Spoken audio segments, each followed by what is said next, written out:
Wang Shang pointed his right index finger straight at Lu Hao, raising his voice sharply. "In the secret realm, you seriously injured my team member Li Chong for no reason. Don't you owe us an explanation for your actions?" At these words, the students who had previously dispersed swarmed back. "What's happening now? Wang Shang is picking on Lu Hao again. I heard the two of them had conflicts before. Looks like this won't end easily today." Wang Shang said in a cold voice, "Lu Hao, no one leaves here today before you do. Agents from the Investigation Bureau will arrive any moment, and you will have to answer for your crimes." The surrounding crowd burst into an uproar. Everyone could sense this was a fight to the bitter end. Even the Investigation Bureau had been called in. Not far away, Lin Shuyao and her companions abandoned their search for Yan, and all turned to watch. "Is it that Wang Shang again?" Shaoling frowned. Lin Xuan shook her head. "He is utterly unscrupulous, all just to seize Lu Hao's bonus points. First, he made things difficult for him inside the secret realm, and now he's even dragged in the Investigation Bureau." "But why would the Investigation Bureau come if he didn't hurt a classmate?" Zhou Shi held a different opinion. "Let me go take a look. I don't believe Lu Hao would do something like this," Lin Shuyao said. Over on the other side, Principal Jin's expression changed, and he hurried forward. "Wang Shang, this matter hasn't been investigated yet. Why have you already involved the Investigation Bureau?" Wang Shang did not step back an inch. "This is the serious crime of attempted murder against a fellow student." More and more students gathered, packing the area layer upon layer. Lu Hao shook his head indifferently and turned to walk out of the square. "I said you are not getting away today." Enraged, Wang Shang unleashed the ferocious aura of a demon warrior. Beside him, Shaoling summoned a dagger into his hand. The two blocked Lu Hao's path from left and right. The surrounding students instantly stepped back several paces. Two level 8 experts were moving against a level 6 E-rank fire mage. Lu Hao halted his steps and turned to stare coldly at them. He did not seek trouble, but he feared none either. If they insisted on courting disaster, he would not hesitate to strike again, just as he had against Lie Cheng, even if it meant revealing powers he had wanted to keep hidden for a while longer. Seeing the situation spiraling out of control, Principal Jin shouted urgently, "Stop, all of you! What do you think you are doing? You are classmates from the same school. Sort this out back at school. Am I, as principal, powerless to rein you in?" Just then, a frigid voice rang out from outside the crowd. "Principal Jin, you truly have no authority over what happens here today." Stirred by the commotion, students moved aside to make a path. 6 people advanced forward. On one side was Lai Chong, heavily bandaged. Though he had received a full day of treatment, large burn scars were still plainly visible across his skin, leaving him in a pitiful state. At the center marched 3 men in Investigation Bureau uniforms, accompanied by 2 members of the Wang family. The watching students' pupils contracted, a flicker of dread passing over them. What? The Investigation Bureau really is here? It seems Lu Hao truly committed an atrocity inside the secret realm. Even if Principal Jin wants to protect him, he won't be able to. This is huge. A high school student drawing the attention of the Investigation Bureau is almost unheard of. Lai Chong and Wang Shang exchanged a glance. Wang Shang shouted triumphantly, "Lu Hao, run! Go on and run! Your so-called duel, Profession Awakening, means nothing." A middle-aged man from the Wang family stepped beside Wang Shang. "Shang, are you unharmed? Uncle San, I didn't expect you to come in person." A cruel smile spread across Wang Shang's face. This good-for-nothing is finished today. Uncle San of the Wang family was infamous for his ruthless methods. For years he had handled all the Wang family's dirty work. Everyone in Sanzhou held this man in deep wariness. The middle-aged man turned his gaze toward Lu Hao and said coldly, "So you are Lu Hao. Inside the novice secret realm, you attacked my nephew and nearly killed him. How vicious of you to treat a classmate this way." He pulled Lai Chong forward beside him. Seizing the moment, Lai Chong pointed furiously at Lu Hao and cried out, "It was him! He ambushed me! Arrest him at once!" Of the 3 investigators, the lead agent, a stout middle-aged man, fixed Lu Hao with a cold stare. "Lu Hao, you are suspected of maliciously assaulting and seriously injuring a fellow student. You are to be taken back to the Investigation Bureau for detention and questioning." The words detention and questioning sent a chill through every student present. The Investigation Bureau would not resort to such measures without substantial evidence. Once placed in detention for questioning, no matter the final verdict, the suspect would suffer greatly. Principal Jin broke out in a sweat and spoke hastily. Deputy Director Fong, there must be some misunderstanding. Detention and questioning would ruin Lu Hao's prospects for the upcoming Great Martial Examination. The stout man known as Deputy Director Fong said coldly, "A criminal who attempts to murder a classmate has no business sitting for the Great Martial Examination. Principal Jin, this goes far beyond school rules and discipline. This is a serious case of attempted homicide, one your school cannot handle."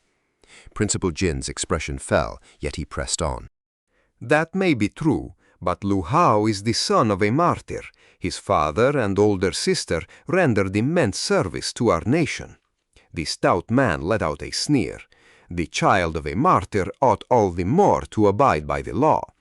Does that status grant him license to act without restraint? Principal Jin fell silent, unable to retort. Wang Xiang's face brimmed with triumph. In his mind, those 40 bonus points were as good as his. Lu Hao, do you think escaping me inside the secret realm brought this to an end? No. Out here, power belongs to my Wang family. The stout man waved his hand and barked, "Seize him and take him away." Yes, Deputy Director Fong. 2 investigators advanced toward Lu Hao. Both were high-ranked combat professionals. Students around shook their heads. Even a youth with 3 talent awakenings would have to submit to the Investigation Bureau. "Hold on." A voice cut through the crowd, and a figure stepped out to stand before Lu Hao.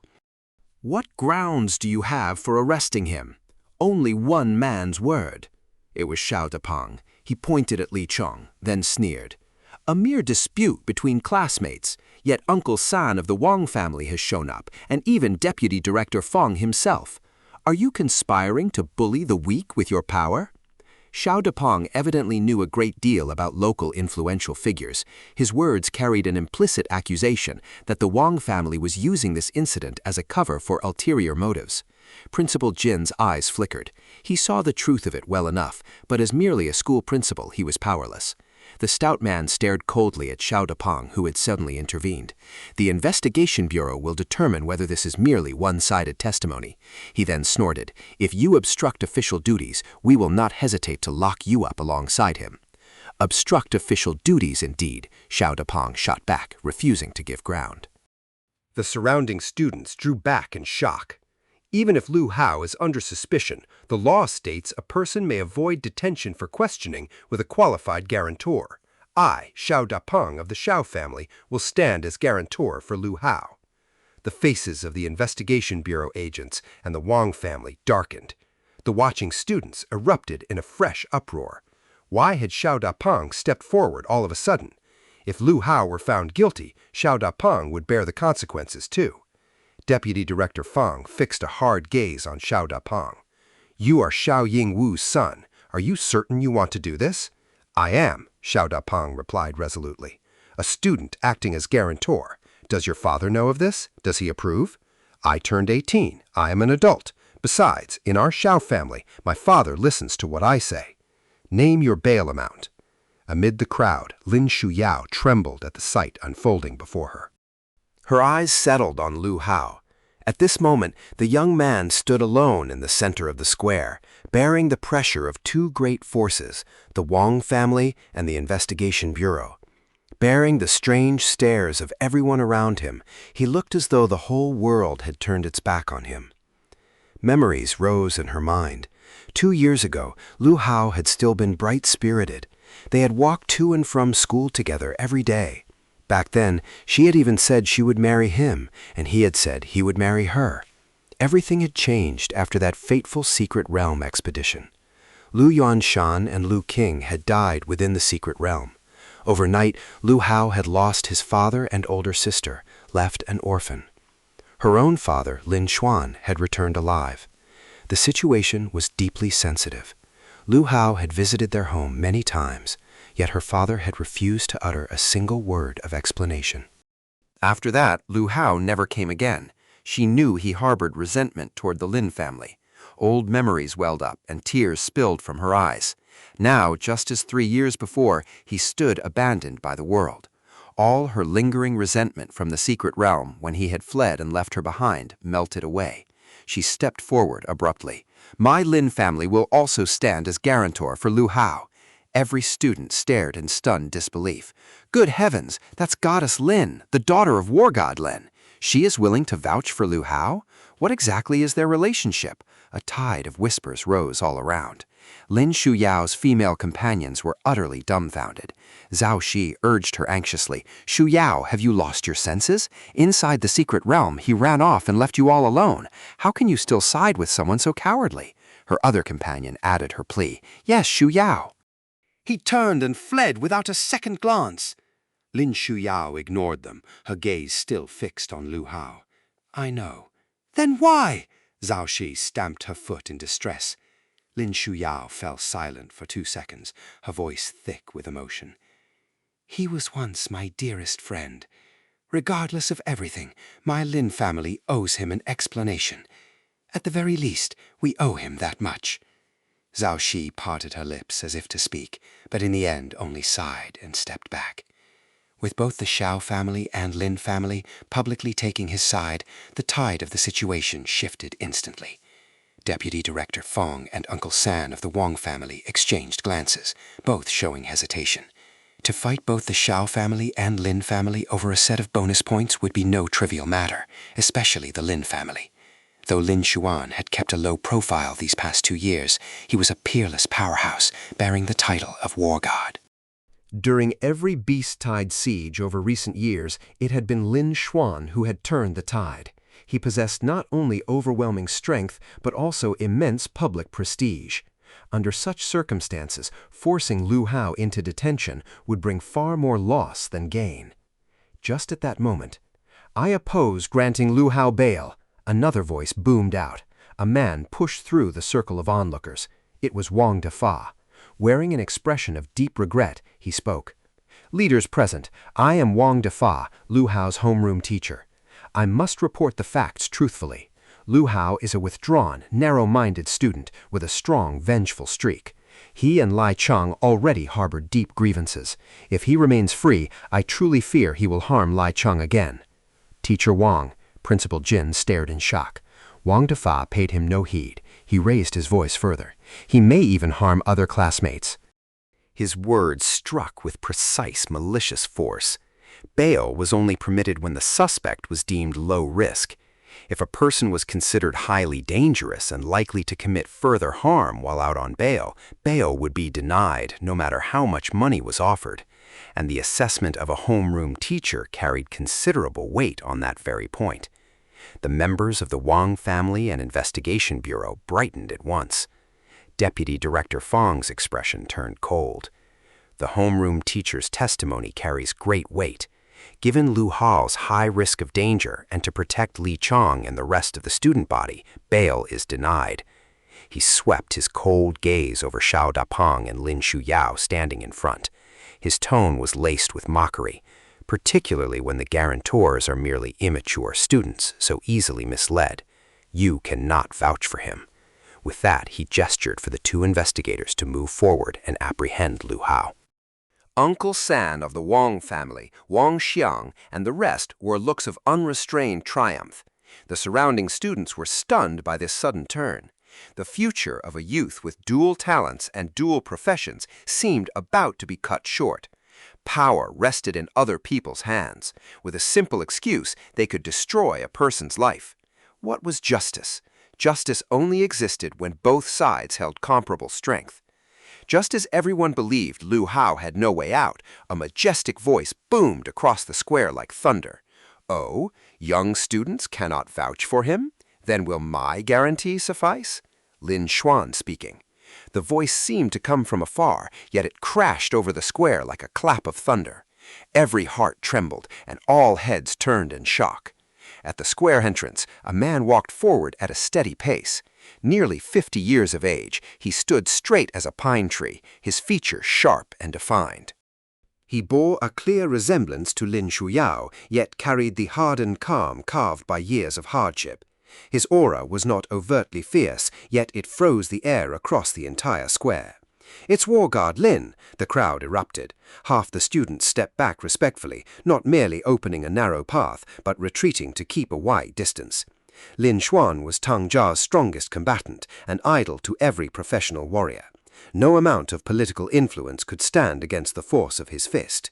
The moment Lin Xuan appeared, Deputy Director Fong, who had been arrogant and aggressive only moments before, paled and bowed his head at once.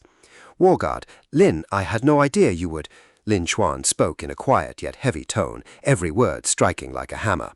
"When did the Investigation Bureau stop doing its proper work and become another family's attack dog, especially to target a student?" Sweat poured down Deputy Director Fong's face. "Why, yes, since War God Lin has spoken, we shall withdraw at once." He dared do nothing but submit. Lin Xuan was a figure of enormous weight across the whole of Hasha.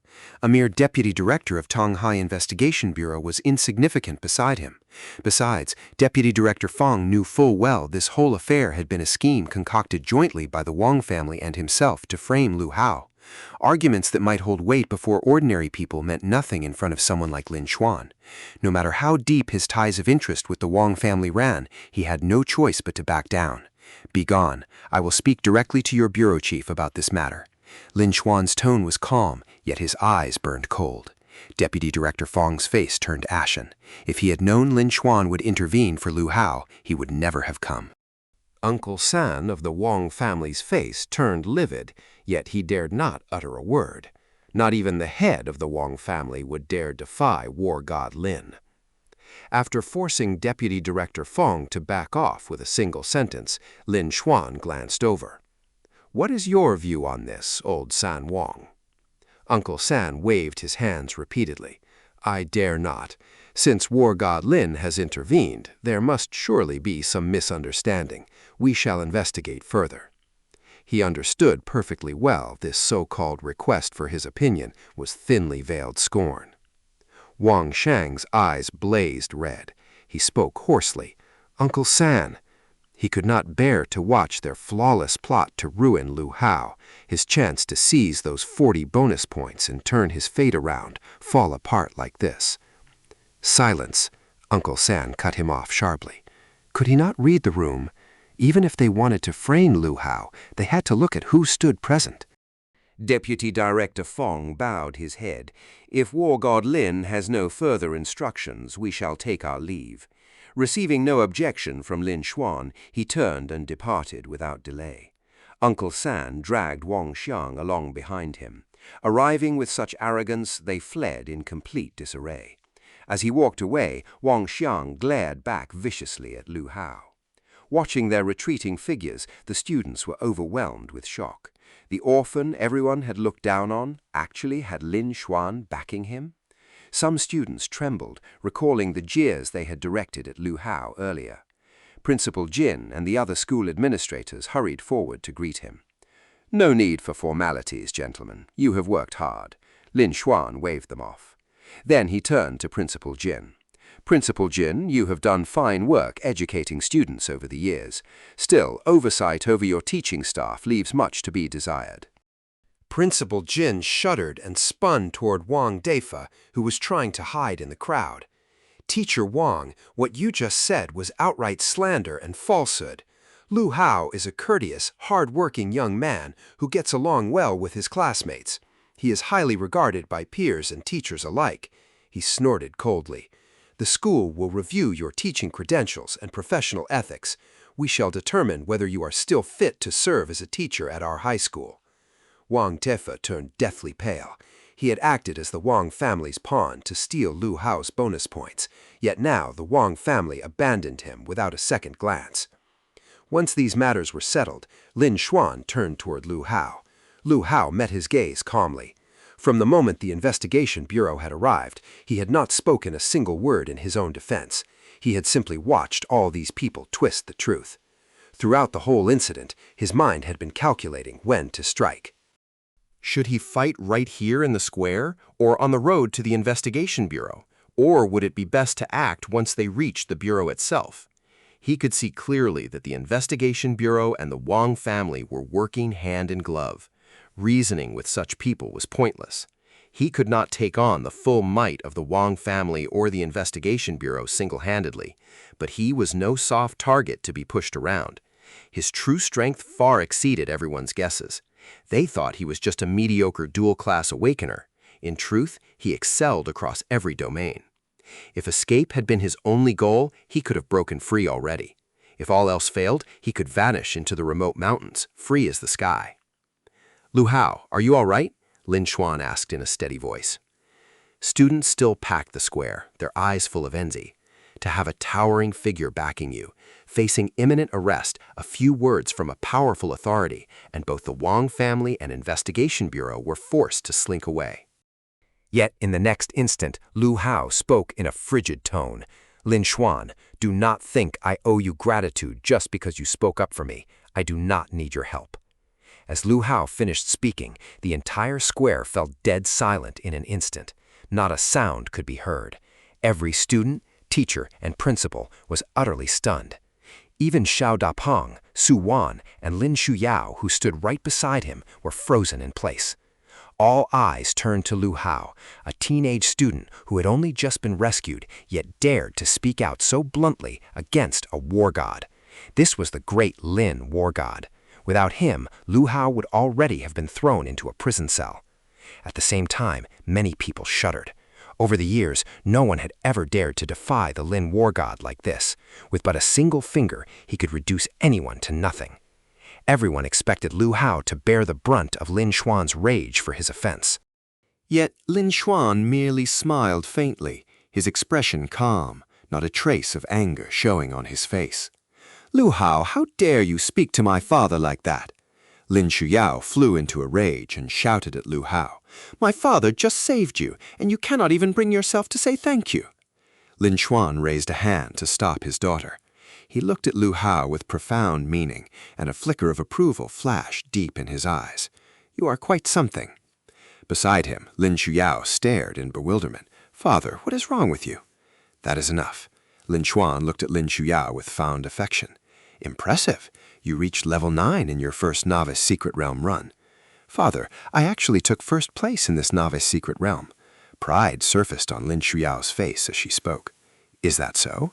Lin Xuan glanced toward Lu Hao, then took Lin Shuyao by the arm. "Come, let us head home." Lu Hao turned and walked through the crowd toward the square exit. He moved quickly, yet his inner mind was perfectly calm. The Lin family owed him. Lin Xuan owed him. A single act of rescue could never wipe that debt away, not even a proper explanation. He wanted no charity. He only sought to grow stronger, strong enough that one day he could demand answers for himself. From that day onward, he understood. No one could be relied upon. He could only count on himself. "Lu Hao, wait for me," Xiao Dapeng called out and hurried to catch up. "Lu Hao, I'm sorry. Right after we exited the secret realm, I accidentally blurted out your level and brought all this trouble down on you."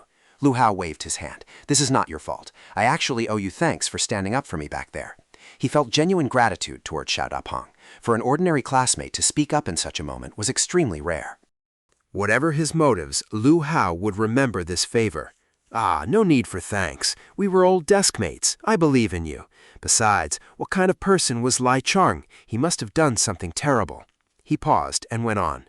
"By the way, Lu Hao, what are your plans now? The great martial examination is still some time away. The school will organize second and third runs through the Misty Jungle Novice Secret Realm. Are you going back?" Lu Hao shook his head. "No, I need to enter higher-level dungeons or secret realms." "Oh, which dungeon are you planning to try?" "I have not decided yet. I will look into it once I get back." Xiao Dapeng slapped his thigh. "I have options. My family owns plenty of dungeon scrolls. There is the Gloomy Forest, Blood Valley Ruins, Frost Canyon. If you want, I can take you to pick one." Lu Hao halted and looked at Xiao Dapeng. "What do you want in return?" No one did favors without expecting something in exchange. There had to be an ulterior motive. Xiao Dapeng rubbed his hands together and gave an awkward laugh. "Lu Hao, nothing escapes you. I do not ask for much. I just hope you will take me along when you clear dungeons." Lu Hao looked at him with a half-smile. "I am only a level 6 E-ranked fire mage. What good can I do for you?" "That does not matter. I can hire a few strong players to form a team with us." Lu Hao fell quiet for a moment and nodded. "Great. Let us go to my place right now to pick out a dungeon scroll." Xiao Dapeng was overjoyed. Just then, a red convertible screeched to a halt right in front of the two young men. Behind the wheel sat a girl of 16 or 17. Her hair was dyed wine red, smoky eye makeup made her large eyes look cold and sharp, and her lips wore a deep purple lipstick shade. She wore a black cropped short-sleeved top and tight leather trousers that accentuated her long, straight legs. Her features were fine-boned, yet her bearing radiated an unruly coolness. Xiao Dapeng pulled open the car door. "Lu Hao, get in. This is my younger sister, Shaoling, though everyone calls her Master Xiao." She shot Xiao Dapeng a glance. Then her brows drew together as her gaze fell on Lu Hao. She said nothing. The moment the two men sat down, the girl slammed her foot down hard on the accelerator. The convertible shot forward like a rocket with a long, roaring wail, covering 100 meters in an instant. Powerful G-forces pressed Lu Hao hard against the seat. The rushing wind made it almost impossible for him to keep his eyes open. This was no ordinary car. It was practically a rocket. "Whoa!" Lu Hao grabbed the door handle instinctively, the veins on the back of his hand bulging. The speedometer needle surged past 200 and kept climbing toward 300 kilometers per hour. Shaoling steered with one hand while holding a cigarette in the other, a faint smirk playing across her lips. The red car weaved through traffic like a streak of lightning. With a shrill squeal of brakes, it pulled up before a grand, gilded manor. Losers! The instant the car stopped, Shaoling jumped out. She glanced at Xiao Dapeng and Lu Hao and tossed out those cold words. Lu Hao's face had turned pale and his stomach churned violently. He had never ridden in such a recklessly driven vehicle before. When Xiao Dapeng clambered out of the car, his legs were also shaking. "I should not have asked her to pick us up," he said with a bitter smile. "Your sister is something else," Lu Hao muttered. Xiao Dapeng rubbed his hands awkwardly. "Lu Hao, she has always been like this." As Xiao Dapeng led the way, he offered some background. "She has an extraordinary talent for artifact crafting." She could forge fine-grade equipment even before she changed classes. Thanks to her, the Xiao family grew from a shabby workshop to what you see today. She awakened the S-rank talent, heart of the divine artisan recently. Major powers are all scrambling to recruit her. Equipment grades went from lowest to highest: common, fine, high quality, rare, outstanding, epic, legendary, mythic. Being able to craft high-quality gear was already an impressive achievement. Outstanding rank equipment represented the lifetime ceiling for most senior artifact crafters. Lu Hao fell silent for 2 seconds. He had taken her for a rebellious, delinquent girl. In truth, she was an unruly, genius artifact crafter. Come to think of it, he possessed no equipment at all. Low-grade gear became obsolete quickly, and he had no money to waste on it anyway. The two walked past the main building and arrived in front of a single-story outbuilding in the backyard. Xiao Dapeng hurried upstairs to fetch the dungeon scrolls. Lu Hao looked around. This outbuilding was evidently used by the Xiao family as a storage shed filled with discarded items. Most numerous of all were piles of waste ore. Hundreds of chunks of varying sizes lay scattered about in shades of dark gray, deep red, and earthy yellow. Some were shattered, others brittle, crossed with cracks. Bored, Lu Hao picked up a fist-sized chunk of deep red ore. He recognized it as crimson vein ore, a fairly high-grade mineral that had undergone rough smelting, yet still contained excessive impurities, rendering it useless to artifact crafters. "I have gathered spirit plants and slain fierce beasts before, yet I have never collected ore." A thought occurred to him. Muttering inwardly, he activated his skill. Endless harvest detected, ore refinement in progress, reverse extraction of impurities initiated. Lu Hao's heart lifted. It worked. A faint glow emanated from his palm and spread across the ore, while his energy points drained rapidly. He had 123 spirit points and a maximum energy pool of 1,230 points. In less than 2 seconds, his energy was completely depleted. This consumed far more resources than he had expected. Still, he could not abandon this experiment. If ore could also be harvested, new possibilities would open up for him. Ore fetched far higher prices than spirit herbs. He expended resources to restore his energy. Dark gray mist seeped out of the ore and drifted down as fine dust. The ore shifted from dull deep red to bright crimson and grew lustrous. The fist-sized lump shrank steadily. At that moment, Xiao came downstairs, carrying a large stack of scrolls. "Well now, let me see what precious treasure my dear brother has brought." Shaoling sauntered out of another room. "Just some Wild Region dungeon scrolls. Tomorrow my old desk mate and I are going to clear them." "You two are only level 6. Shaoling flipped casually through the scrolls and let out a snort of contempt. "Why are you grabbing scrolls for level 20 to 30 dungeons? Do you really think 2 novices can survive those?" Xiao looked embarrassed. "Mind your own business. What does a life job specialist know about combat? Tsk, throwing your life away and wasting scrolls. Each of these cost 100,000 to 200,000 credits. You're nothing but a spendthrift." Several workers hauled cartloads of ore out of Xiaoling's workshop. Xiao seized his chance to retort. "You spent over 1 million credits on this batch of ore, and most of it will get thrown away as scrap. You are the real spendthrift here." Xiaoling rolled her eyes at him. "You understand nothing. Artifact crafting demands high-purity materials. Out of 1 million credits worth of ore, only 2 chunks reached 80% purity. These low-quality raw materials are holding back my peerless talent." Seeing her foul mood, Xiao dared not linger and hurried downstairs. Endless harvest successful. All impurities have been extracted from the crimson vein. Lu Hao stared at what rested in his palm. The refined ore was no bigger than a fingertip. It burned bright crimson, marked by fine, vein-like patterns resembling leaf veins, and radiated a gentle warmth. It bore no resemblance to the original chunk. So ore harvesting works differently. With spirit plants and beasts, I draw forth their intrinsic essence. For ore, I siphon away its impurities. Lu Hao was elated. He had unlocked an entirely new application for endless harvest. The tiny refined fragment in his hand was of little immediate use, so he tossed it back onto the scrap ore pile. In the distance, he saw Xiao rushing toward him, clutching his pile of scrolls. Ever since the Great Cataclysm, dungeons and secret realms had appeared across the human world. They were fragments of otherworldly civilizations scattered across reality. No one could predict what lay within until they were explored. Dungeons functioned like isolated arenas. Different teams entering would be assigned to separate parallel spaces, unable to interfere with one another. Secret realms operated more like shared zones. All teams that entered occupied the same space and could encounter and compete against one another. Secret realms possessed the capacity to evolve.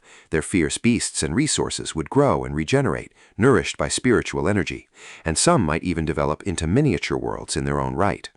Scrolls served as the keys to access both dungeons and secret realms. Most dungeons and secret realms near Sanjiang lay out in the wilderness. Dreaded alien beasts roamed these wild lands, posing a threat to job holders venturing out to gather resources. The official Job Holder Association offered unified management. Through the association, one could teleport directly to the entrance of any dungeon or secret realm. "Look, I found them. We can get right down to business. These are suitable for us right now." Lu Hao glanced at the scrolls in his hands. Breeze Plains, Thornwood Grove, all level 5 to 10 dungeons. He flicked them aside. Too low level, too low level. "We're both level 6. What else are we supposed to tackle? Monsters inside dungeons are far deadlier than those in the novice secret realm." Ignoring his warning, Lu Hao skimmed through the rest of the scrolls. He rejected anything too easy or impossibly difficult. His objectives were clear. First, find a dungeon rich in ore to earn money. Second, make use of his fire affinity talent and skills, which were currently his greatest strength. He hoped to find a way to further enhance them so they could serve as his ultimate trump card. These are decent options, but tomorrow we'll run this one first. Mysterious Ore Mine, level 20 dungeon. Maximum entry level, 20. Underground dungeon. Common ore deposits available for harvesting. Boss, Iron Corpse King. Rare ore may drop upon defeat. Xiao eyes widened. "Hauga, have you lost your mind? Just the 2 of us at level 6 taking on a level 15 to 20 dungeon? There are elite foes and a boss inside." Lu Hao stood up. "Bring all these scrolls along. We'll figure out the rest later. I need to head home first." "Hauga, why not stay over at my place tonight? Wang Shang is targeting you. I'm worried they might move against you if you go back alone." "I'll be fine." Lu Hao's tone remained calm. "We'll meet tomorrow at the Professional Cultivators Association." Meanwhile, a post was blowing up across campus forums throughout Sanjiang. Within half an hour, it had climbed to the #1 hot topic. Its title was blunt and direct: Urgent Search for Yan, the mysterious powerhouse who rescued Lin Shuyao's party in the Nova's secret realm. The post read, reliable sources confirm that on the night before the Nova's secret realm closed, Lin Shuyao, Lin Xuan, and their team were ambushed. They were ambushed by a level 10 elite iron spine bear within the level 9 beast zone. Their lives hung in the balance. They were saved by a mysterious man known only as Yan. He slew the elite in one strike. His level has reached 13. Single-handedly, he swept across the secret realm, throwing all participating students into chaos. If anyone has information about him, please send me a private message. Description: tall and slender build, indifferent gaze, clean and decisive fighting style. Once posted, student communities all over Sanjiang erupted. Level 13? Are you joking? Even Lin Shuyao, who took first place, is only level 9. A one-hit kill on a level 10 elite? No single person could pull that off. I refuse to believe it. Tell us the truth. Show us photos. I want to see this great expert for myself. Speculation, doubt, awe, and admiration flooded the comment sections. Some guessed he was a secret genius raised by a powerful clan. Others thought he was a transfer student from another province. Many insisted the whole story was fabricated. Arguments raged across the forums. Inside the Wang family's main hall. Useless! Wang Tianba slapped Wang Shang hard across the face. Your level falls short of others. You failed to secure the bonus points. What good are you? The Wang family raises wolves, not worthless sheep like you. Wang Tianba was the current head of the Wang family and Wang Shang's father. Broad-shouldered and imposing, his sharp eyebrows slanted toward his temples. His narrow, triangular eyes glinted with cold menace. He exuded the ferocity of a man long accustomed to wielding power. Wang Shang staggered back, clutching his stinging cheek, burning with rage and humiliation. It's all Lu Hao's fault. If he had handed over the bonus points and not injured Li Chong, Lin Shuyao would never have outleveled me. Uncle Wang spoke in a low voice. Patriarch Lin Xuan intervened. Otherwise, the investigation bureau would have detained Lu Hao and barred him from the great martial examination. Then why didn't you eliminate him inside the secret realm? Cold light flickered in Wang Tianba's triangular eyes. I care only about results, not excuses. Hesitant and indecisive, you can't even deal with a lifestyle job holder? How could you ever inherit the Wang family's business? Wang Shang's eyes blazed red. He breathed heavily. Damn it! Next time we meet, I will kill him. He clenched his fists tightly. Father, I understand what I must do. Wang Tianba stared at him. The Wang family will supply you with gear, resources, and manpower. If you fail to rank first in level before the great martial examination, those resources will go to others. The family business will never pass to a worthless son like you. He paused, his gaze turning icy. All these years we have cleaned up our reputation.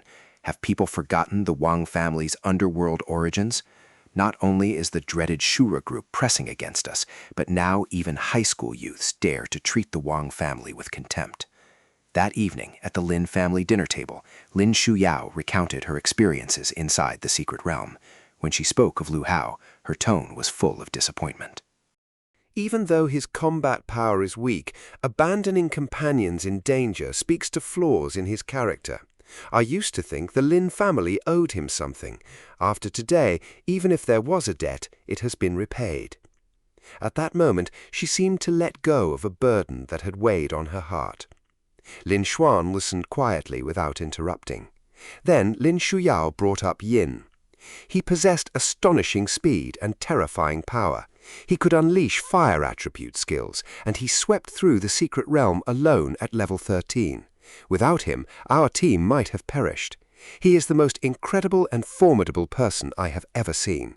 Father, what kind of job could grant such power? Yet after we exited, I was ranked first at level 9.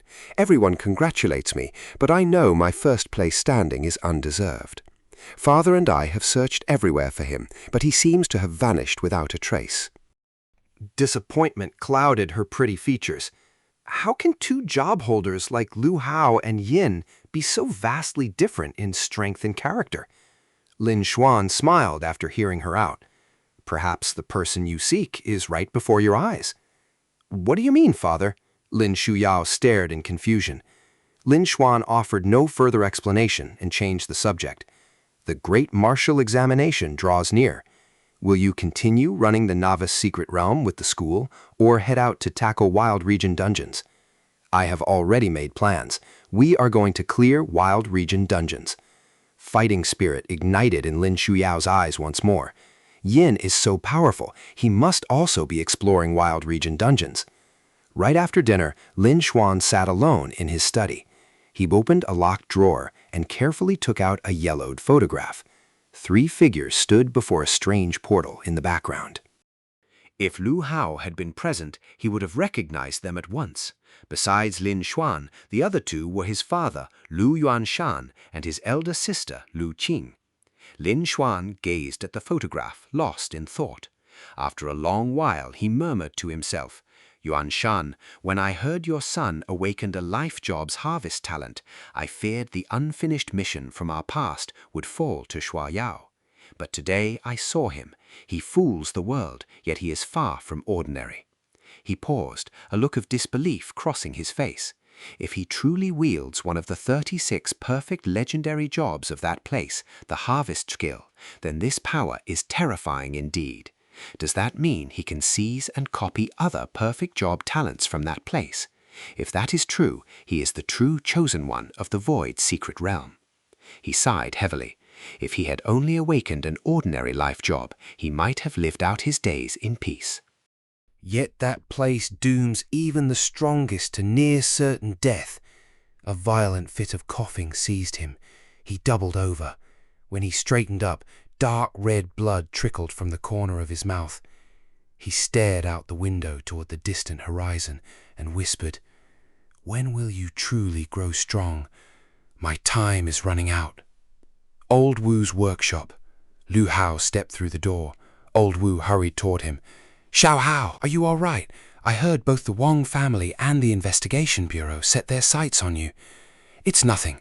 Lu Hao briefly recounted how Wang Shang and Wang Defa had tried to coerce him into handing over his bonus point privilege. Old Wu slammed his palm on the table when he heard this, burning with rage.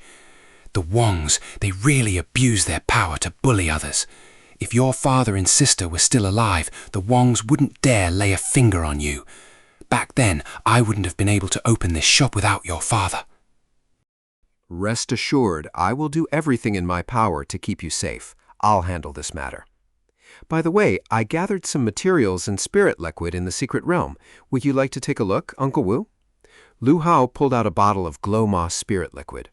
Old Wu took the bottle, pulled out the stopper, and leaned in for a look. His expression froze instantly. Perfect purity again. His voice trembled as he spoke. He had assumed Lu Hao could only gather some common weeds. He had never expected Lu Hao to obtain spirit herbs of such exceptional quality. "Shalu, I'll take this bottle."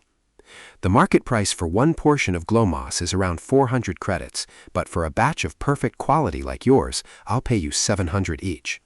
Lu Hao nodded. "I have more than just this one bottle." With a slight wave of his hand, dozens of bottles materialized out of thin air and clattered onto the table. The spirit liquid inside shimmered emerald green under the lamplight. That's 640 portions. 640 portions of first-order glow moss spirit liquid, plus 5 portions of spirit liquid from second-order spirit herbs. Old Wu's jaw dropped open. "Good heavens! Did you dig up every inch of the secret realm?" "I got lucky. I found a cavern thick with glow moss," Lu Hao said with a smile. "Shalu, I'll buy all of your spirit liquid. Still, I can't absorb this much on my own.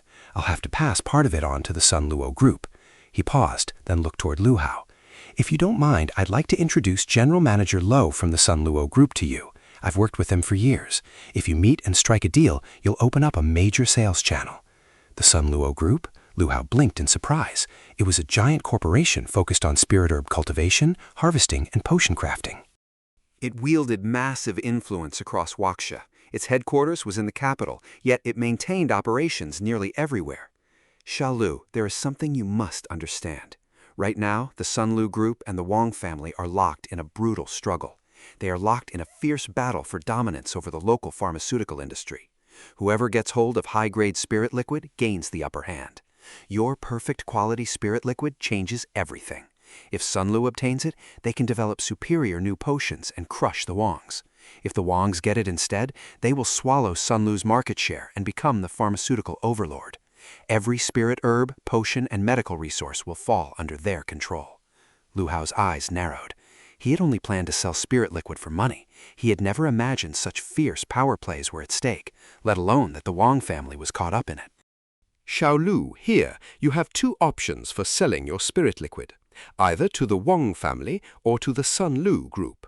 He stared hard at Lu Hao. Furthermore, if the Wangs find out about this, they will stop at nothing to hunt you down. If word leaks out, powerful factions from all over Huaxia will rush here overnight. This could be a great opportunity, but it could also get you killed. Lu Hao fell silent for a moment, then nodded. I understand. Set up the meeting. When should we meet? Would tomorrow evening work? Fine.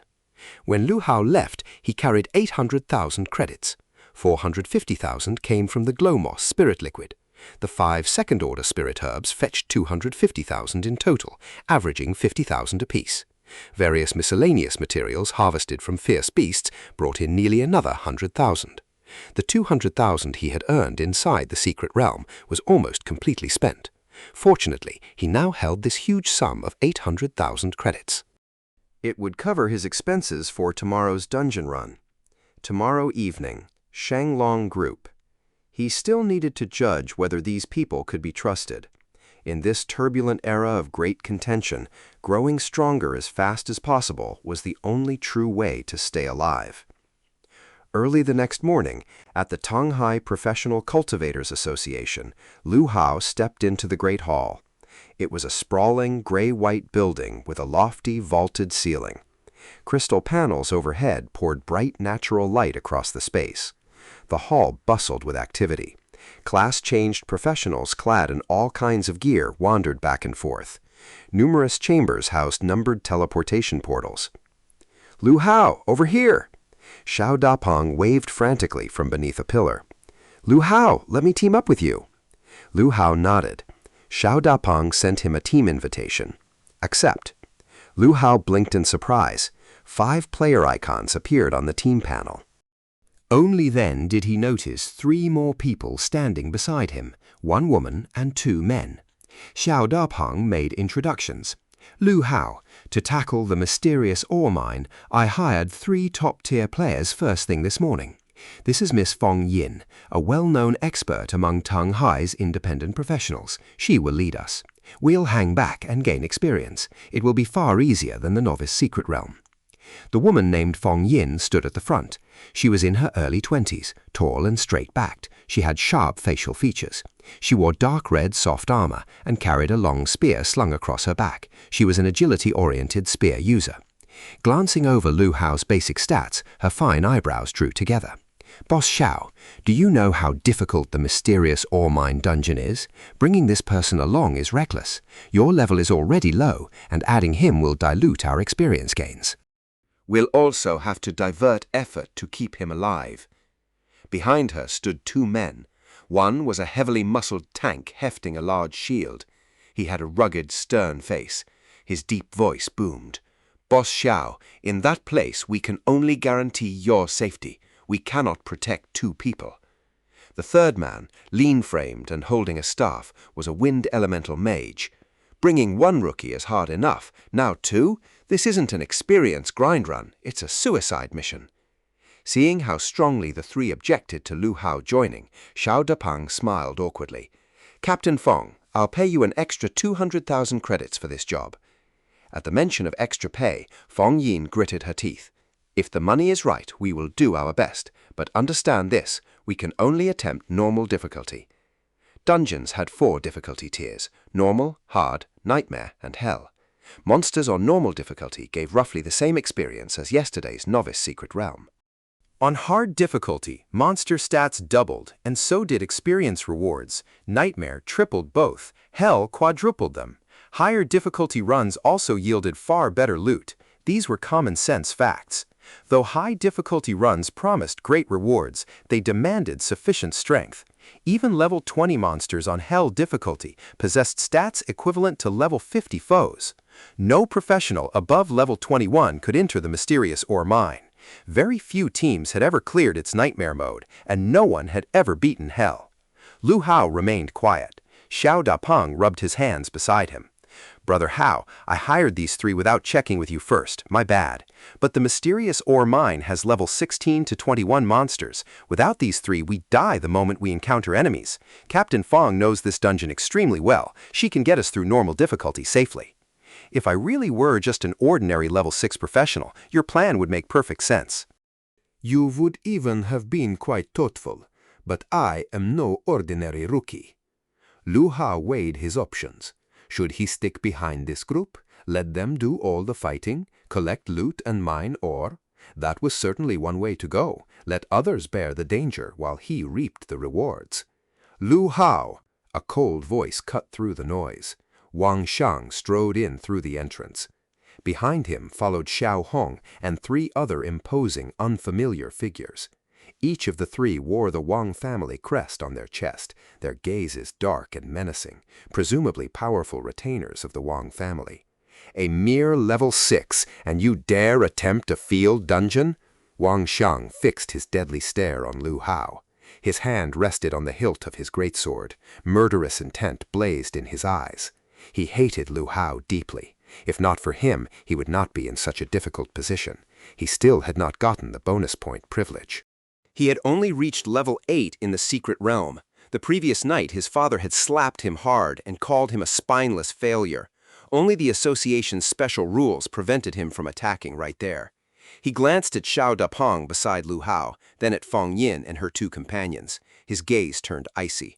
Lu Hao dared to come level-blind in a field dungeon solely because he had the Xiao family backing him, just like himself, relying on strong players to carry him. I will not let you succeed. His expression darkened as he scanned the surrounding crowd. This man is Lu Hao. He is withholding my bonus point privilege and harmed my teammates. Let me make this clear. Anyone who brings this boy into a field dungeon declares themselves an enemy of the Wang family. He stretched out a finger, pointing straight at Lu Hao. Whoever aids him will find no Wang family potions for sale anywhere in Sanjiang. No matter where you hide, the Wang family will hunt you down relentlessly. His words sent shockwaves through Fong Yin and her two teammates.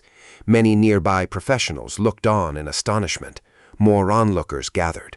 Who is this kid? How did he anger the Wang family? He looks so young, probably still a high school student. Can he even survive in Sanjiang after this? That is Wang Tinba's son, Wang Xiang. He speaks for the Wang family.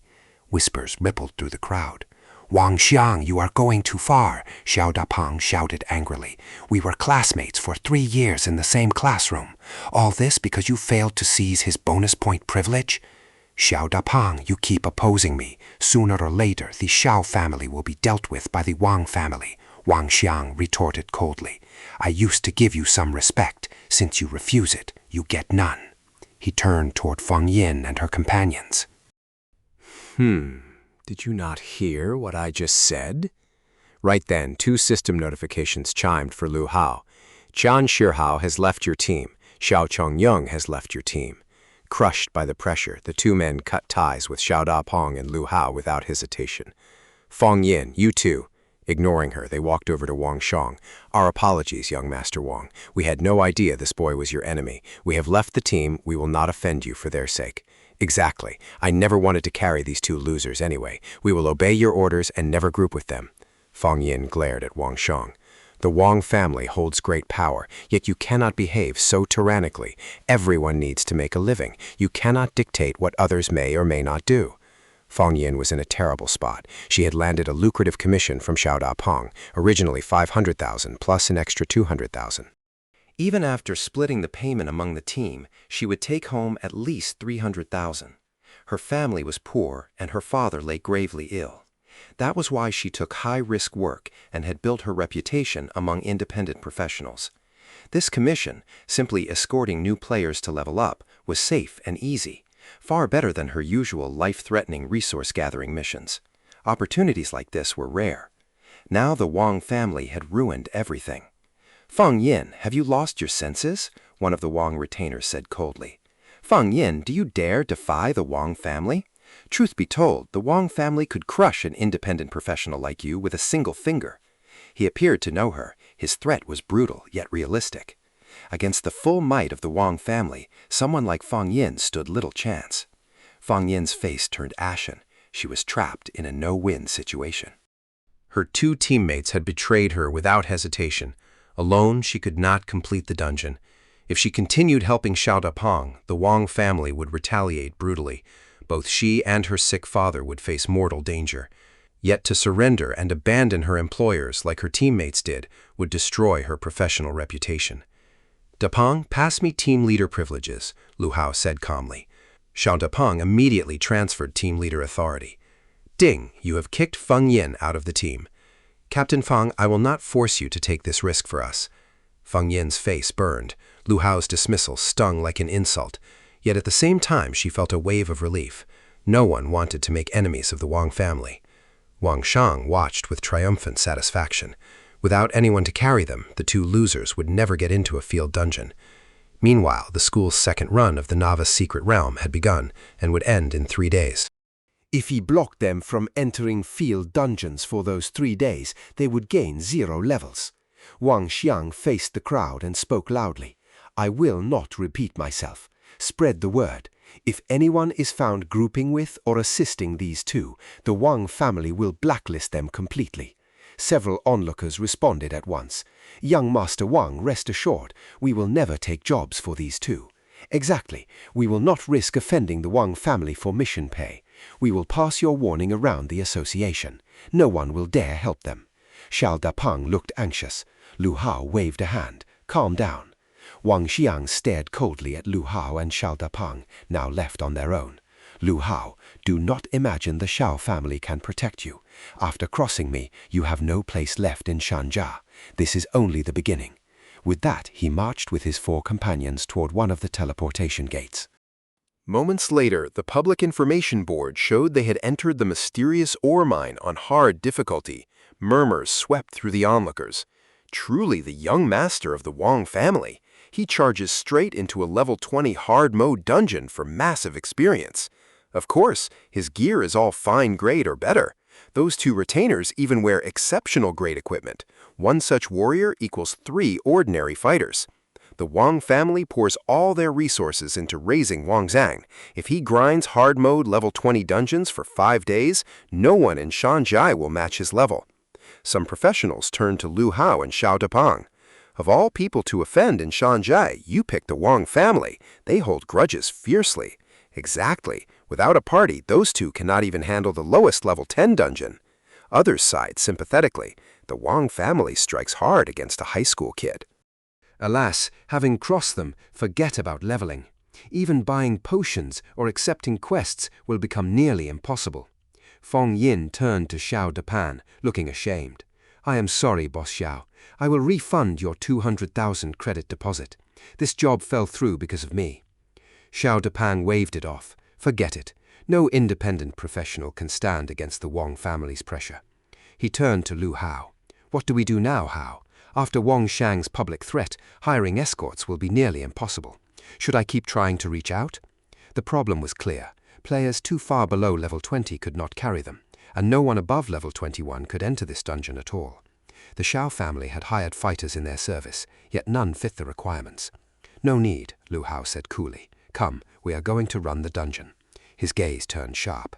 Wang Shang had conspired with teacher Wang Defa to bully him at school. Now he wielded the Wang family's local influence to crush him by force. So far, no physical harm had been done, but someday he would settle these scores. He strode toward a teleportation portal. Huh? Xiao Dapeng followed, utterly confused, and stepped through the mysterious ore mine portal alongside Lu Hao. In the next instant, they emerged onto a small plaza 20 li northwest of Tanghai. Several city guards stood vigilantly watching the surrounding wilderness. Fierce beasts roamed outside, and the guards existed to defend the outpost for monster raids. How? We have no escorts. Why are we even here at the mysterious ore mine? Xiao Dapong stared in bewilderment. He could not understand what Lu Hao planned to do. Give me the scroll. Xiao Dapong pulled out the scroll and handed it over. Lu Hao tore it open. 2 streams of light burst forth. One rippled through the air, forming a water-like energy gateway. The other wrapped around Lu Hao and Xiao Dapong. A system prompt appeared. Please select dungeon difficulty: normal, hard, nightmare, hell. Hell difficulty. Before Xiao Dapong could react, the luminous aura swept both men into the dungeon. Back at the Professional Cultivators Association, the spectacle of the Wang family's bullying ended once Wang, Shang, Lu Hao, and Xiao Dapong departed. The onlookers dispersed. For most people, conflicts that did not touch them were merely entertainment and gossip. Human nature worked that way. Wait a minute, look, someone cried out. Those 2 boys just entered the mysterious ore mine on nightmare difficulty. The crowd, already leaving, froze and spun around in shock. The Professional Cultivators Association monitored dungeon entries in real time. A scrolling public message displayed Lu Hao and Xiao Dapong's status. No way, it really is.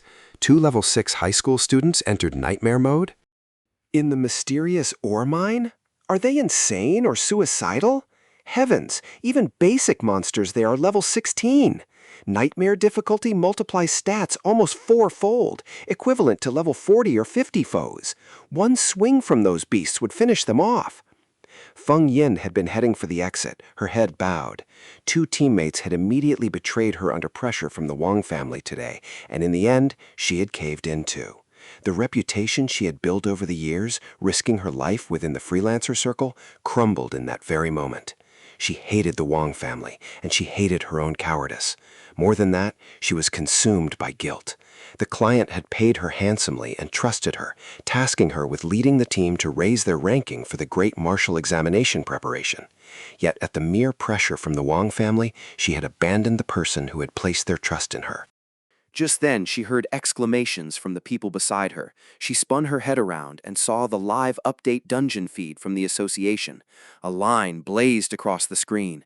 Lu Hao and Xiao Dapong have entered the nightmare rank mysterious ore mine.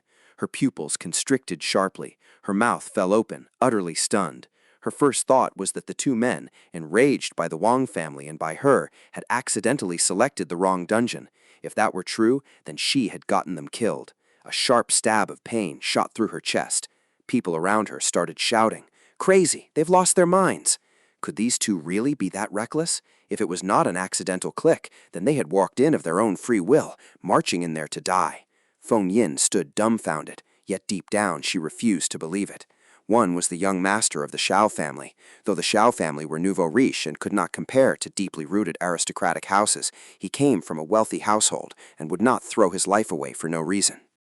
As for Lu Hao, she had only met him today, yet from their brief interaction, he struck her as calm and level-headed, not someone who would act out of blind madness. So why would the 2 choose such a high-difficulty dungeon, and the nightmare rank at that? The 2 teammates who had defected earlier also saw the notification and burst out laughing. These 2 have been driven insane by the Wang family. 2 level 6 fighters challenging a nightmare rank level 20 dungeon. I've truly seen everything today. Even with us backing them up, they were nothing more than flies that monsters could swat with one blow. Now that we are gone, they don't stand a chance. The other awakened professionals around all shook their heads. Survival in this world was harsh. Those 3 had taken the commission, but the instant the Wang family spoke up, they had deserted the team and distanced themselves. Shameless as it was, people could understand why they did it. Wang Shang has a full 5-man squad, and his 3 retainers are decked out in top-tier gear just to attempt the hard rank. Meanwhile, these 2, one of them doesn't even have a single piece of equipment, just plain starting gear, and they're going for nightmare. They must have spent too much time buried in textbooks. No one in Sanjiang has ever cleared the nightmare rank mysterious ore mine. Last year, the Crown Prince Guild sent 5 level 20 well-equipped professionals, and they still retreated in total defeat. I reckon they are pulling this reckless stunt to cover up the humiliation they just suffered at the hands of the Wang family. They'll come scrambling back in less than a minute, mark my words. Meanwhile, inside the dungeon, the moment Lu Hao and Xiao Dapong stepped through, they were met with a rust-covered iron track gate. A mine tunnel stretched away into total darkness. It was 20 meters wide and roughly 5 meters high. Every 10 meters along the rock wall hung dim, flickering mining lamps, casting a sickly yellow glow. Shattered ore and rotting wooden support beams littered the ground. The air hung damp and cold, thick with a mixed stench of rust, decaying flesh, and underground soil. From far off came the faint clink of pickaxes striking rock. Xiao Dapeng still could not wrap his head around what had just happened. His lips trembled. "Brother Hao, do you have any idea what you just did? This is nightmare rank mysterious ore mine level 20. All color drained from his face as he spoke. He stepped forward and grabbed Lu Hao's right arm with both hands. "Good heavens, we need to get out of here right now before it's too late." His mind was still reeling. Even back when they had hired Feng Yin and the 2 other experts at great cost, he had wished he never let Lu Hao activate the scroll.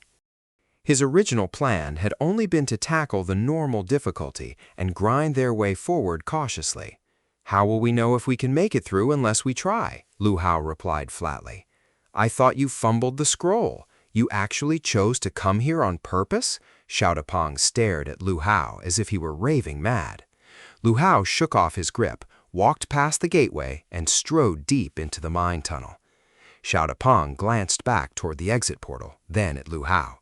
He stamped his foot, gritted his teeth, and hurried after him. "My good sir, Lu, you're really going further in? This place is full of nightmare-rank horrors. Even 5-man level 20 parties dare not set foot here. You can't go rushing towards your own death just because the Wang family pressured us." Up ahead, a human-shaped shadow emerged. A hunched, stunted dwarf swung a shovel against the rock wall, muttering to himself. "Not enough. Need to dig deeper. The Overlord demands more. Or, when will this digging end? I want to go home. I miss home." Sensing intruders, he froze, then slowly twisted his head toward Lu Hao and Xiao Dapeng. There were no pupils within his empty eye sockets, only 2 points of ghostly green will-o-wisp light. Just that single gaze was enough for Xiao Dapeng to feel an iron vice clamp down around his heart, making it hard to draw breath. A nightmare rank level 16 dead miner, whose actual threat rivaled ordinary monsters of level 40 or higher. His face turned deathly pale. The wandering abomination had spotted its trespassers. It turned and came shuffling toward them, clad in tattered rags. The miner looked emaciated, yet it moved with frightening speed. In less than 20 seconds, it closed to within 50 meters of them. A wave of terrifying high-rank monster pressure crashed over them like a tsunami. Xiao Dapeng's legs went stiff with terror. He blurted out in panic, "We're done for!" Even turning and sprinting straight back for the exit might not get them away in time. The next instant, his eyes flew wide open. Lu Hao shot forward like a spring, moving faster than the dead miner, a blur across the tunnel. Mid-charge, red light flared, a fireball roared and exploded against the dead miner. Sparks showered everywhere, and Lu Hao closed the distance, throwing a heavy punch. A dull thud rang out, sending the dead miner flying. Red light burst forth once more. Another explosive fireball slammed into it mid-air. Boom! Before the creature hit the ground, Lu Hao closed in with a quick lunge and landed another punch, sending it crashing hard against the mine wall. Your party has slain the dwarf miner. You gained 512 experience points. A system notification flashed Xiao Dapeng's party panel. A soft fluorescent light washed over him. "You have reached level 7. His jaw dropped open. He stared at Lu Hao as though seeing a ghost. Strictly speaking, this was a level 16 monster, but nightmare difficulty had drastically boosted all of its stats. Just as I predicted, Lu Hao thought as he looked down at the dwarf miner's corpse. But I am already level 14. My strength, agility, spirit, and constitution have all been multiplied many times over. My spirit stat alone sits at 123 points. On top of that, I have second-order skills. With high agility for speed, amplified strength, and well-chained combos, it would be embarrassing if I couldn't take down a mere miner monster." He held his palm out above the corpse. Endless harvest. +2 strength, +1 red-veined iron ore. Lu Hao studied the ore in his hand. Fist-sized, its surface crisscrossed with dark rust and red veins, it felt incredibly solid and heavy. Red-veined iron ore was a common low-grade forging material. It could be smelted into red-veined steel ingots used to craft the base frames of weapons and armor. Not bad. I can sell this for money. The more money I earn, the faster I can grow and level up. Xiao Dapeng hurried over, still looking at Lu Hao as though seeing him for the very first time. How? Am I dreaming? You just one-shot that abomination. Suddenly, he stumbled several steps backward, eyes bulging. So, you really are level 14. Good heavens, you aren't level 6 at all. That absurdly high level is real? He had been the first to spot Lu Hao's level 14 status right after they left the Nova's secret realm. His shocked outburst had sparked chaos. Yet, right afterward, Lu Hao's level display had shifted to show level 6. Xiao Dapeng had been confused for a long time. Logically, level 6 made far more sense, yet doubt had lingered in his mind. Now, as Lu Hao earned experience from killing the monster, the disguise had fallen away and he saw the true level once again. He gaped in disbelief and mumbled to himself. So you really hit level 14 inside the Novice secret realm. How on earth did you pull that off? The highest record for the Misty Plains in the past 10 years is only level 10. Lu Hao waved a hand to cut off his flood of amazement and spoke coolly. Enough of your marveling. We came here to clear this dungeon, not to listen to you ramble. Come on. He walked onward, and Xiao Dapeng hastened to follow. They had not traveled far when 4 dwarf miners, their eye sockets glowing with ghostly green fire, spotted them at the same time. Whoa, this is bad. We've aggroed 4 of them. This is no good. We need to fall back. There's too many. Xiao Dapeng exclaimed in alarm. Before he could finish his sentence, Lu Hao's left hand conjured volley after volley of fireballs, launching them one after another. Each fireball struck one monster, and the splashing flames washed over the other 3 beside it. Boom, boom, boom. Dozens of explosive fireballs detonated. Before the 4 monsters could close to within 20 meters, all 4 crumpled to the ground. Your party has slain a dead miner. You gain 512 experience points. Your party has slain a dead miner. You gained 512 experience points. 4 lines of notifications flashed quickly across the party panel. Holy cow, they're dead. We just earned over 2,000 experience right there. Xiao Dapeng stared in complete awe. I'm about to level up again, Lu Hao nodded in satisfaction. Normally, a level 16 monster would grant roughly 160 experience points. Multiplied 4-fold for Nightmare rank, it became 640. Even after splitting a portion with Xiao Dapeng, the yield was still substantial. He cast Endless Harvest on all 4 corpses, besides gaining 8 total strength points and 4 pieces of red-veined iron ore. Ding! Endless Harvest triggers a critical harvest. You have obtained the second-order skill, Detect. Detect reveals basic information about minerals or living creatures. Awesome! A second-order skill, and an extremely useful one, too. I already have eyesight enhancement. Stacked together, they will amplify Detect's effectiveness, Lu Hao thought to himself. Trapped within these lightless caverns year in and year out, these miners had spent their days digging for ore. Over time, they had developed an innate talent for identifying mineral veins. He cast Detect on one of the dwarf miner corpses. Deceased dwarf miner. Level 16, Nightmare Enhanced. Strength 250. Agility 60. Spirit 30. Constitution 90. Skill Pickaxe Strike. A miner bound by the mine's curse. Even in death, he endlessly repeats the labor of digging ore. Hostile to all intruders. Perfect. It shows the monster's level, stats, and even its skills. Lu Hao was overjoyed. The effect exceeds my expectations. With this information, I can formulate targeted strategies against every kind of abomination. These dwarf miners possess a terrifying strength stat of 250 points. I can endure their blows thanks to my high health, but Xiao Dapeng would not survive more than 2 or 3 hits. Fortunately, their constitution is not especially high. With my unique ability to instantly restore mana, I can blast them down in volleys before they ever get close enough to land a strike. These explosive fire spells are absolutely vital. Once I finish clearing the mysterious ore mine, my next goal will be a fire element dungeon. I hope I can further strengthen my fire affinity and fire-based skills. Brother Hao, I feel terrible. I haven't contributed anything at all, and I'm just reaping all this experience, Xiao Dapeng said from behind him, equal parts excited and guilty. He had paid 700,000 to hire Fong Yin's trio. Back then, he estimated he would not have earned even 30% of the experience he was gaining right now. Raised as a merchant's son, he understood nothing came for free. A partnership built on lopsided gains would never last. Who says you are useless? Aren't you a ranger? What are your skills? I know 2 first-order skills right now. One offensive skill, Rapid Bolt Barrage, which lets me fire crossbow bolts. The other is a mobility skill, Evasive Slide, good for repositioning. Solid. Here is what you will do. Run ahead deep into the mine and draw as many monsters back toward me as you can. Killing them one by one is far too slow. Xiao Dapeng's eyes went wide. Brother Hao, you want a squishy level 7 like me to run straight into a horde of nightmare rank level 16 monsters? That's like tossing a little bug into a chicken coop. Will I even make it back alive? Relax. Rangers are born for pulling aggro. I have faith in you. Lu Hao patted him on the shoulder. No way! Xiao Dapeng was on the verge of tears. Just as he suspected. His old deskmate might seem reserved and unemotional, but he would never let anyone take advantage of him. Think about it. Keep farming experience like this, and I guarantee your level will surpass Wang Shang's. You might even end up second highest in all of Tongha.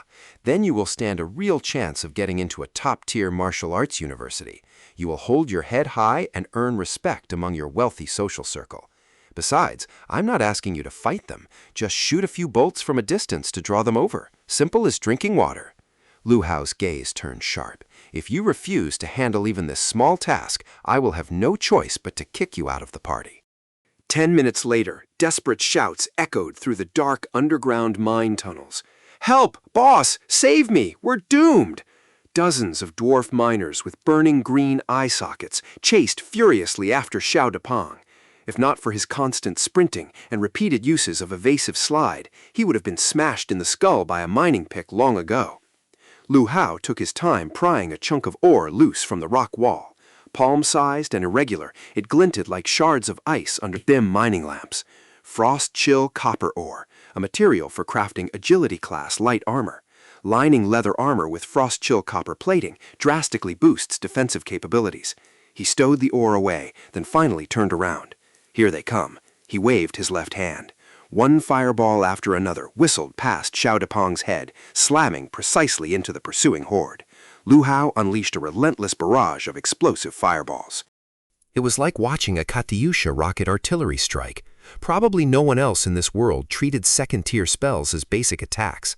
Ordinary mage-class professionals conserved every skill, carefully managing their mana pools. If Lin Shuyao could witness this reckless spell spamming, her eyes would pop right out of her head. His ability to instantly refill mana granted him incredible sustained combat power, effectively multiplying his battle strength several-fold, even tenfold. Xiao Dapeng stumbled back to Lu Hao, gasping for breath, pale-faced, and collapsed onto the ground behind him. Wave after wave of miners fell amid roaring flames. A flash of white light washed over Xiao Dapeng. He leveled up once more, reaching level 8. Good grief, I'm so close to hitting level 9. Xiao Dapeng was shocked by his own progress. Lu Hao checked his experience bar, 40,000/50,000.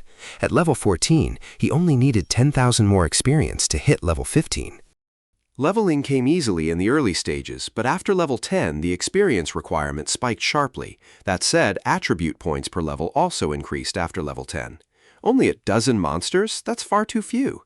Xiao Dapeng pulled a long face. Boss, my dear senior, luring that dozen almost got me killed. Lu Hao's expression turned cold. Don't bother coming back next time unless you bring back 20 or more. After a 1-minute rest, Lu Hao forced Xiao Dapeng back onto his feet and he sprinted forward once more. Before long, the same bizarre scene unfolded deep in the mine. Deep beneath the surface of the nightmare-ranked mysterious ore mine, a level 8 professional ran screaming, luring wandering monsters one after another. At first glance, the rushing wind whipped through his stylish bangs. In truth, he was soaked in sweat, terror shining in his eyes, his spirit nearly shattered. Then more explosive fireballs flew. Flames lit up the whole tunnel. Soon, piles of dwarf miner corpses littered the mine floor. The light of leveling up flickered over both Lu Hao and Xiao Dapeng. I've hit level 15, 8,300/60,000. Lu Hao let out a slow breath. Leveling up unlocked 10 extra inventory slots, giving him more storage space, plus 6 free attribute points. This nightmare-ranked dungeon was a godsend. If he had to refarm the Novice Secret Realm, leveling up would take countless hours of grinding monster after monster. "Holy crap, I hit level 9 too," Xiao Dapeng said excitedly. "This is wild and thrilling. I love this feeling of dancing on the edge of death and leveling up at breakneck speed."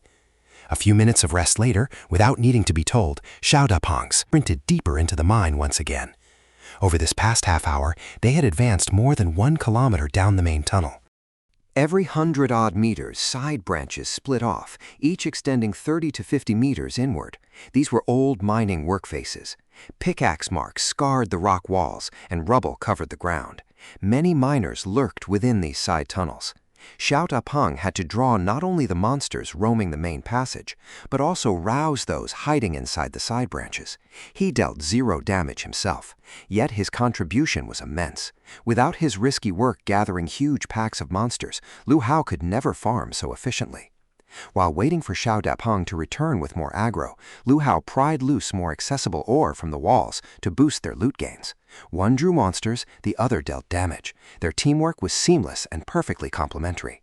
Lu Hao was prying ore loose from the rock wall when a deafening crash echoed through the tunnels. Boom! A loud boom echoed from far down the mine tunnel. The entire cavern shuddered violently. The ground beneath their feet shook hard, gravel and dust sifting down from cracks in the overhead rock. Lu Hao's heart jolted. "Dapeng!" He sprinted forward. If Xiao Dapeng had been caught in that explosion, there would have been nothing left of him. He had let his guard down. After racing 100-odd meters, he spotted Xiao Dapeng stumbling back toward him, covered in ash, his face drained of color. Thank goodness he was alive. Close behind him came not only the dwarf miners, but another breed of ferocious monster. These creatures were half a head shorter than the dwarf miners, their bodies gaunt and withered. Each clutched a flintstone in one hand and several black explosive sacks in the other. Lu Hao cast a detection spell from a distance. Mine Tunnel Demolitionist, level 18, Nightmare Enhanced, Strength 70, Agility 50, Spirit 300, Constitution 80. Skill, Detonation, responsible for mine blasting in life, retains the instinct to plant explosives even in death. Mine Tunnel Demolitionists, their spirit stat was a staggering 300 points, yet their agility and constitution were even lower than those of ordinary dwarf miners. Had that earlier explosion been triggered by their detonation skill, its power was utterly terrifying. Once they drew within a 100-meter range, Lu Hao unleashed a barrage of searing fireballs. After 2 or 3 dozen fireballs, all the dwarf miners and mine tunnel demolitionists lay dead. Your party has slain a dwarf miner. You gain 512 experience points. Your party has slain a mine tunnel demolitionist. You gain 576 experience points. Lines of experience gain notifications flooded across his vision. "These demolitionists plant explosives," Xiao Dapeng gasped, still badly shaken. "I nearly stepped on one a moment ago." "Can you keep luring monsters?" "I can." Xiao Dapeng's eyes blazed. After all, leveling up alongside Lu Hao was like riding a rocket. In less than an hour, he had gained 2 levels and reached level 9. Opportunities that could rewrite one's life came but once. Miss it, and it would never return. In a 5-man party led by a level 20 high-tier professional, experience shares would be thin. Besides, few dared attempt nightmare difficulty at all. "I've noticed something. These demolitionists are actually quite dim-witted.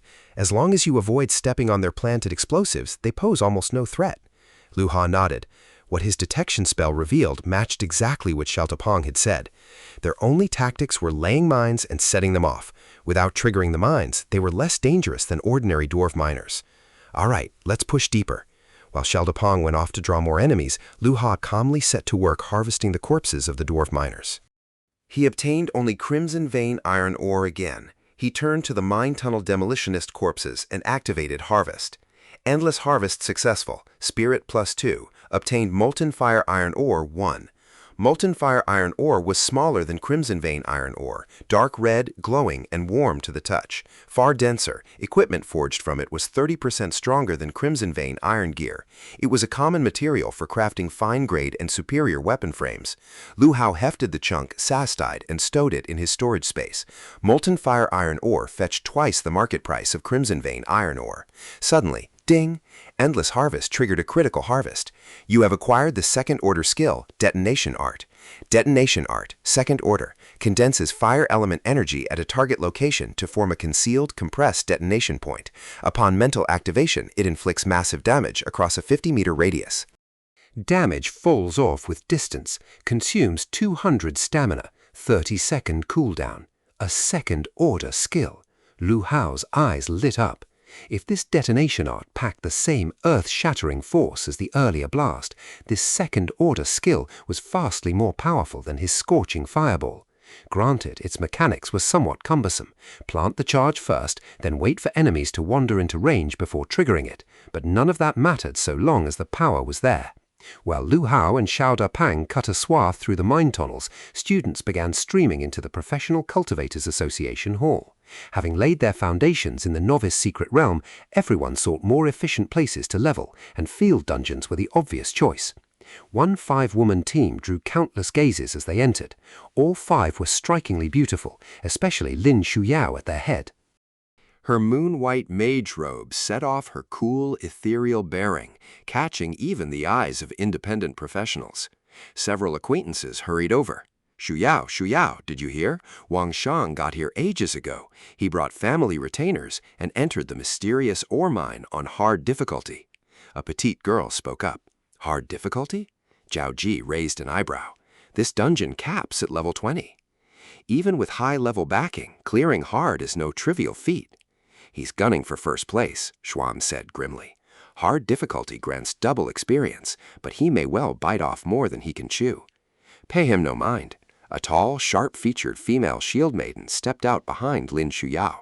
This was Lin Wei, Lin Shuyao's older cousin, home for university break to fill the front tank role. "Shuyao today will run level 10 Thornwood Grove, steady and safe." Lin Wei was a veteran, far more experienced than the younger girls. Lin Shuyao showed little interest in Wang Shang's doings and turned to the petite girl. "Shaoling, you arrived early. Have you seen a student going by the alias Blaze?" Xuan's eyes flickered. She too had been looking for him. Her suspicions ran deeper. She could not shake the feeling that Blaze was Lu Hao. No one had believed her when she brought it up after the novice secret realm. Blaze, the mysterious powerhouse from those forum posts. Shaoling shook her head. "Though another student party just headed into the mysterious ore mine. The whole hall is buzzing. You'll never guess who it is." "Who?" Xuan's heart skipped a beat. "Xiao Dapang and Lu Hao." Xuan's throat tightened, so he really had come. "The Xiao family is wealthy. They could simply hire high-ranked professionals to carry them. What is there to make a fuss about?" Cao Qi scoffed. "One nouveau riche brat and a low-rank harvester." What could they possibly accomplish? The thing is, Xiao Dapang did originally hire 3 level 20 professionals. Before they could enter the dungeon, Wang Shang publicly declared that anyone who grouped with Lu Hao would be making an enemy of the Wang family. The 3 contractors left on the spot, and no one else dared take their job. "That's outrageously high-handed of Wang Shang," the priestess Xiao protested. "But they are only level 6 between them. How can they even enter a level 20 dungeon?" Zhao Ji pressed. "They went in as a 2-man party," Shaoling answered. "Reckless!" Xiao grew alarmed. "Monsters in this level 20 dungeon outmatched them completely." Lin Shuyao frowned. "My father only just pulled him out of danger in the square. Now he goes rushing into certain death. He will not learn his lesson until disaster strikes." "And that is not the craziest part," Shaoling raised her voice. They selected Nightmare difficulty. Silence fell. Zhao Ji, Xiao, and Lin Shuyao froze as though turned to stone. "What? Nightmare difficulty?" Zhao Ji blurted out. "Are they out of their minds?" That was what everyone else was thinking. After several long seconds, Lin Shuyao asked, "How long have they been inside?" "Nearly 2 hours." "That Lu," Lin Wei shook her head. "The dual-class professional you were talking about. That's him, harvester plus fire mage." Lin Wei let out a cold laugh. When you leave high school and see the wider world, you will understand. Perception can matter more than raw power. This boy is plainly reckless and lacks good judgment. You're absolutely right, Senior Lin, Zhao Shi chimed in, sneering. Birds of a feather flock together. He and Xiao Dapeng are cut from the same cloth. Lin Shuyan kept silent. Back in the novice secret realm, she had sensed surging vitality and an unfathomably deep spiritual wellspring emanating from Lu Hao. She refused to believe he was merely an E-rank fire mage.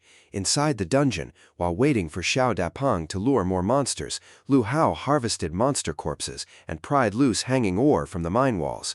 He had collected well over 100 pieces of crimson vein iron ore and molten fire iron ore, plus some 20 chunks of frost blue copper he had chiseled free, another windfall. Still, these ores were a fairly low grade. Sold raw without being refined through his harvestability, they would only be worth roughly 30,000 to 50,000 credits. But once processed by endless harvest into pure refined ingots, the value could multiply tenfold, even dozens of times over. This was his power to turn base materials into treasure.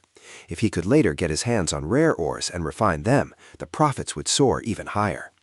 They had traveled roughly 3 kilometers along winding main tunnels when the cavern suddenly opened up into a vast underground chamber.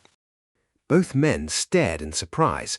This was a gigantic mining pit, some 300 meters across, with a 30-meter-high domed ceiling. Abandoned mine carts and collapsed timber frames lay scattered everywhere. Countless minor monsters roamed in the distance. Xiao Dapeng's expression turned grave. "This is the mining pit Feng Yin warned us about," he said. "If even one monster is roused here, every single one wakes at once. That is what makes this dungeon segment so brutal." He glanced toward Lu Hao. "Can you handle this, Brother Hao?" Lu Hao frowned as well. Powerful as he was, and endless as his fire magic might be, hundreds of monsters charging in from every direction would overwhelm even him. Standing at the pit's edge, he slowly surveyed the whole chamber. Then a faint grin tugged at his lips. "I've got a plan, though. Your job is going to be considerably harder this time." Xiao Dapeng looked at Lu Hao, a bad premonition welling up inside him. Brother Hao, you aren't going to make me draw hundreds of monsters over here, are you? Exactly. Brother Hao, there are far too many monsters in this pit. We cannot fight them fairly at our current strength. When we faced smaller groups, your long-range fireballs worked well. But if hundreds surge toward us all at once, that tactic will fail. Maybe we ought to turn back and withdraw from the dungeon now. Xiao Dapeng stared at the horde of dreadful miners roaming the pit, his face heavy. He turned to see Lu Hao cup both hands, compressing a massive flame between his palms.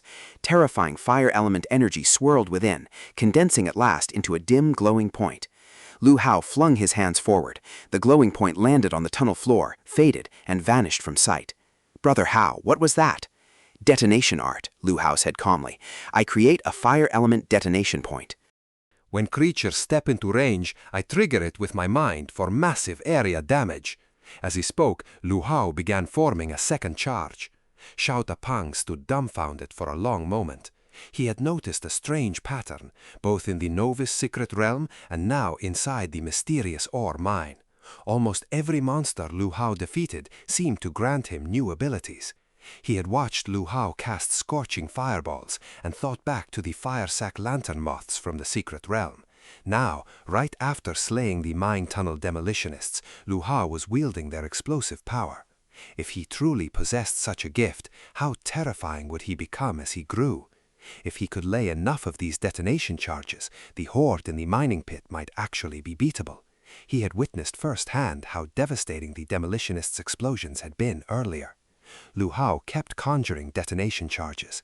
Dim glowing points flew from his palms, landed on the ground, and faded out of view one after another. Xiao Dapeng felt a chill run down his spine. Did Lu Hao intend to wipe out hundreds upon hundreds of these ferocious monsters in one go? "Brother Hao, how many charges do we need to plant?" Lu Hao thought briefly. "At least 50 or 60. You understand my plan? You draw the horde down this tunnel, and I trigger all of them at once." Xiao Dapeng's eyes bulged. After a long pause, he breathed out in awe. "That is an absolutely massive scale." "Quit talking. If you have free time, go mine ore off the tunnel walls." Lu Hao rolled his eyes. While chiseling ore loose, Xiao Dapeng mused aloud. People keep saying life job classes are useless, but you have pushed yours to an incredible level. Other parties burn through funds running dungeons. You turn a profit. He glanced over. If you ever want someone to handle selling your materials, I can arrange it. We'll see, Lu Hao replied, neither accepting nor refusing. Half an hour later, roughly 60 detonation points had been placed, spaced 2 meters apart, stretching more than 100 meters down the tunnel. All right, Dapong, your turn. Xiao Dapong handed over 6 or 7 chunks of ore he had mined during the past half hour. He drew a deep breath and walked toward the mining pit. His face was tight, his muscles tensed. Drawing hundreds of powerful monsters at once was an enormous test for his still fresh monster-luring trait. He could not let a single enemy land a hit. If his movement was interrupted, he would be swallowed by the surging horde. Lu Hao watched Xiao Dapong march off, offering no words of encouragement or comfort. In this world, gain always demanded sacrifice. That held true for Lu Hao just as much as for Xiao Dapong. 10 minutes later, faint tremors shook the mine. Dense, thunderous footsteps drew closer and closer. They were coming. Lu Hao's expression hardened. He dared not relax for a second, keeping his eyes fixed down the tunnel. This was the first time he had unleashed his detonation art on such a large scale. Against hundreds of nightmare-grade level 16 monsters, the smallest mistake would get both of them killed. Soon, Xiao Dapong's figure appeared far down the passage. Pale-faced, he ran for his life, too winded even to shout. His ragged gasps carried through the distance. Behind him surged a tide of monsters. Lu Hao's pupils constricted. He tracked their distance intently. 100 meters, 90, 80, then Lu Hao uttered one quiet word: detonate. An ear-splitting chain of explosions roared forth. The mine tunnel shook violently. Shockwaves hurled loose ore into the air, shattering it into flying shrapnel. Xiao Dapong stood closest to the blast. The shockwave threw his body clear off the ground. Thanks to all his recent level-ups, with every stat point having gone into agility, he twisted midair and landed safely beside Lu Hao. He spun around, staring at the tunnel swallowed by fire and smoke, completely stunned.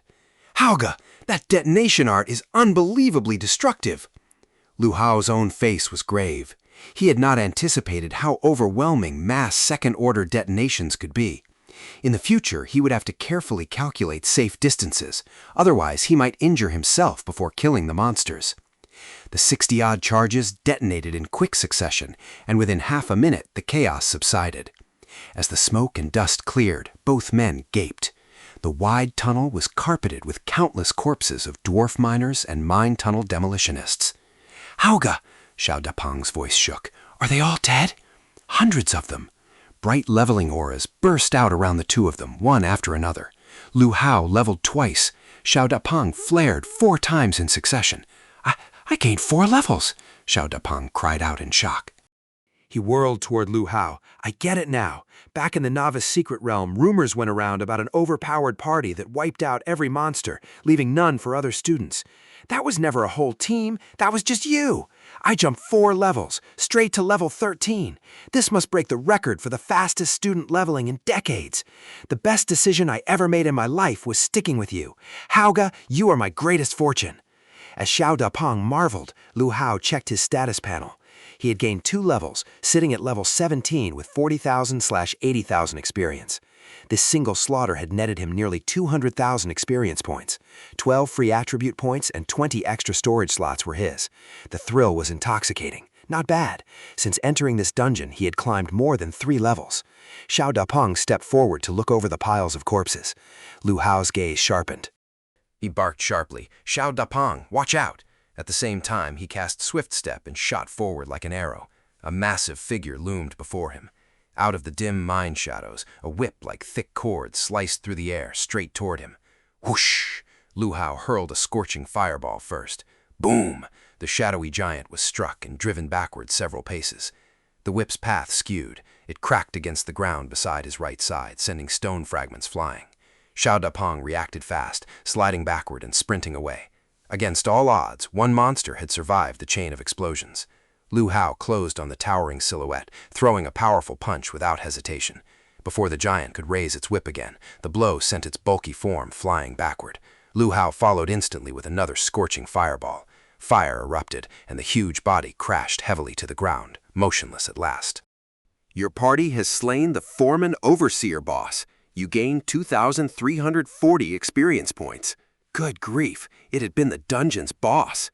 Still shaken, Xiao Dapeng walked over beside Lu Hao. He saw an enormous, obese humanoid monster clutching a thick rope whip. This was the Overseer boss. That explained how it had clung to life through the blasts. Naturally, it had been reduced to a sliver of health. It was not that the boss was weak, but that 60 stacked detonations were simply too much to endure. Lu Hao spoke in a low, serious tone. Stay alert. One careless mistake down here can cost us our lives. Brother, you saved me again, Xiao Dapeng said, still trembling with fright. I don't know how to repay you. How about I introduce my sister to you? Cut the nonsense, Lu Hao said, lost for words. Still, his mind involuntarily conjured the image of that wild girl with smoky eye makeup who could floor the gas and push her ride past 300 kilometers per hour in 10 seconds. He walked over to the corpse of the boss monster, crouched down, and placed his hand on the body. You obtained Blood Vein Steel Mother Ore, X3, Strength +5. Endless Harvest triggers a critical strike. You have acquired D-Tier Strength Talent, Strength Surge. Detected that you possess 2 D-Tier Strength Surge talents. Do you wish to fuse them? Fuse. You obtain C-Tier Talent, Strength Efficiency. C-Tier Talent, Strength Efficiency. Strefficient Burst. Attacks deal 400% damage and generate piercing shockwave effects capable of bypassing armor. You obtain Tier 2 skill, Shock Slam. Shock Slam, Tier 2. Strike with a weapon or fist to unleash an attack covering an 8-meter forward fan-shaped area. Inflicts a daze effect on all targets within range, reducing their movement speed and attack speed by 30% for 4 seconds. Hitting targets additionally triggers panic. There is a 50% chance targets will cease attacking and freeze in place for 1.5 seconds. Lu Hao's eyes lit up. A surge of elation washed over him. He'd hit the jackpot. This boss dropped incredible loot. Not only ores and attribute points, but also a D-Tier Strength Talent and a Tier 2 Area of Effect Strength skill. Truly, Nightmare difficulty dungeons were brutal, yet their rewards were equally astonishing. But now that they'd slain the final boss, had they cleared the entire dungeon? Dapeng, let's move. Let me see what lies ahead. For the next half-kilometer, they encountered almost no monsters. The mine tunnel steadily narrowed until it only allowed 2 or 3 people to walk side by side. Just as Lu Hao and Xiao Dapeng thought there was no way forward and the dungeon had come to an end, a doorway suddenly came into view. It resembled the entrance to a tomb. They pushed the door open and purple light flooded their vision. Before them stood an underground palace constructed entirely from dark purple crystals. The hall stood roughly 30 meters high and spanned over 100 meters wide. The purple crystals emitted a deep, dim glow, bathing the entire space in an ethereal radiance. Something's wrong. Lu Hao's expression turned grave. The architectural style of this palace clashes completely with the mine tunnels. It doesn't feel like part of the same dungeon. Feng Yin never mentioned an underground palace either. Xiao Dapeng looked around and swallowed hard. Miners, but deeper underground year after year. Everyone assumed they were after ore. But perhaps their true goal was to find this palace, Lu Hao said slowly. You mean this palace is a hidden secret realm within the dungeon? Xiao Dapeng exclaimed in shock. That's right, Lu Hao nodded. Inside the Professional Cultivators Association Hall, a 5-person team materialized out of a teleportation array. It was Lin Shuyao's group. Joy showed on every member's face. Sister Wei, you're incredible. With you protecting us, those monsters couldn't break through our formation. The fight was so easy, Xiao Shi said gratefully. Absolutely. I almost felt unnecessary as the healer, Priest Xiao Su said excitedly. We cleared the Breeze Plains dungeon in under an hour, and each of us leveled up. Lin Shuyao smiled faintly, a hint of arrogance in her tone.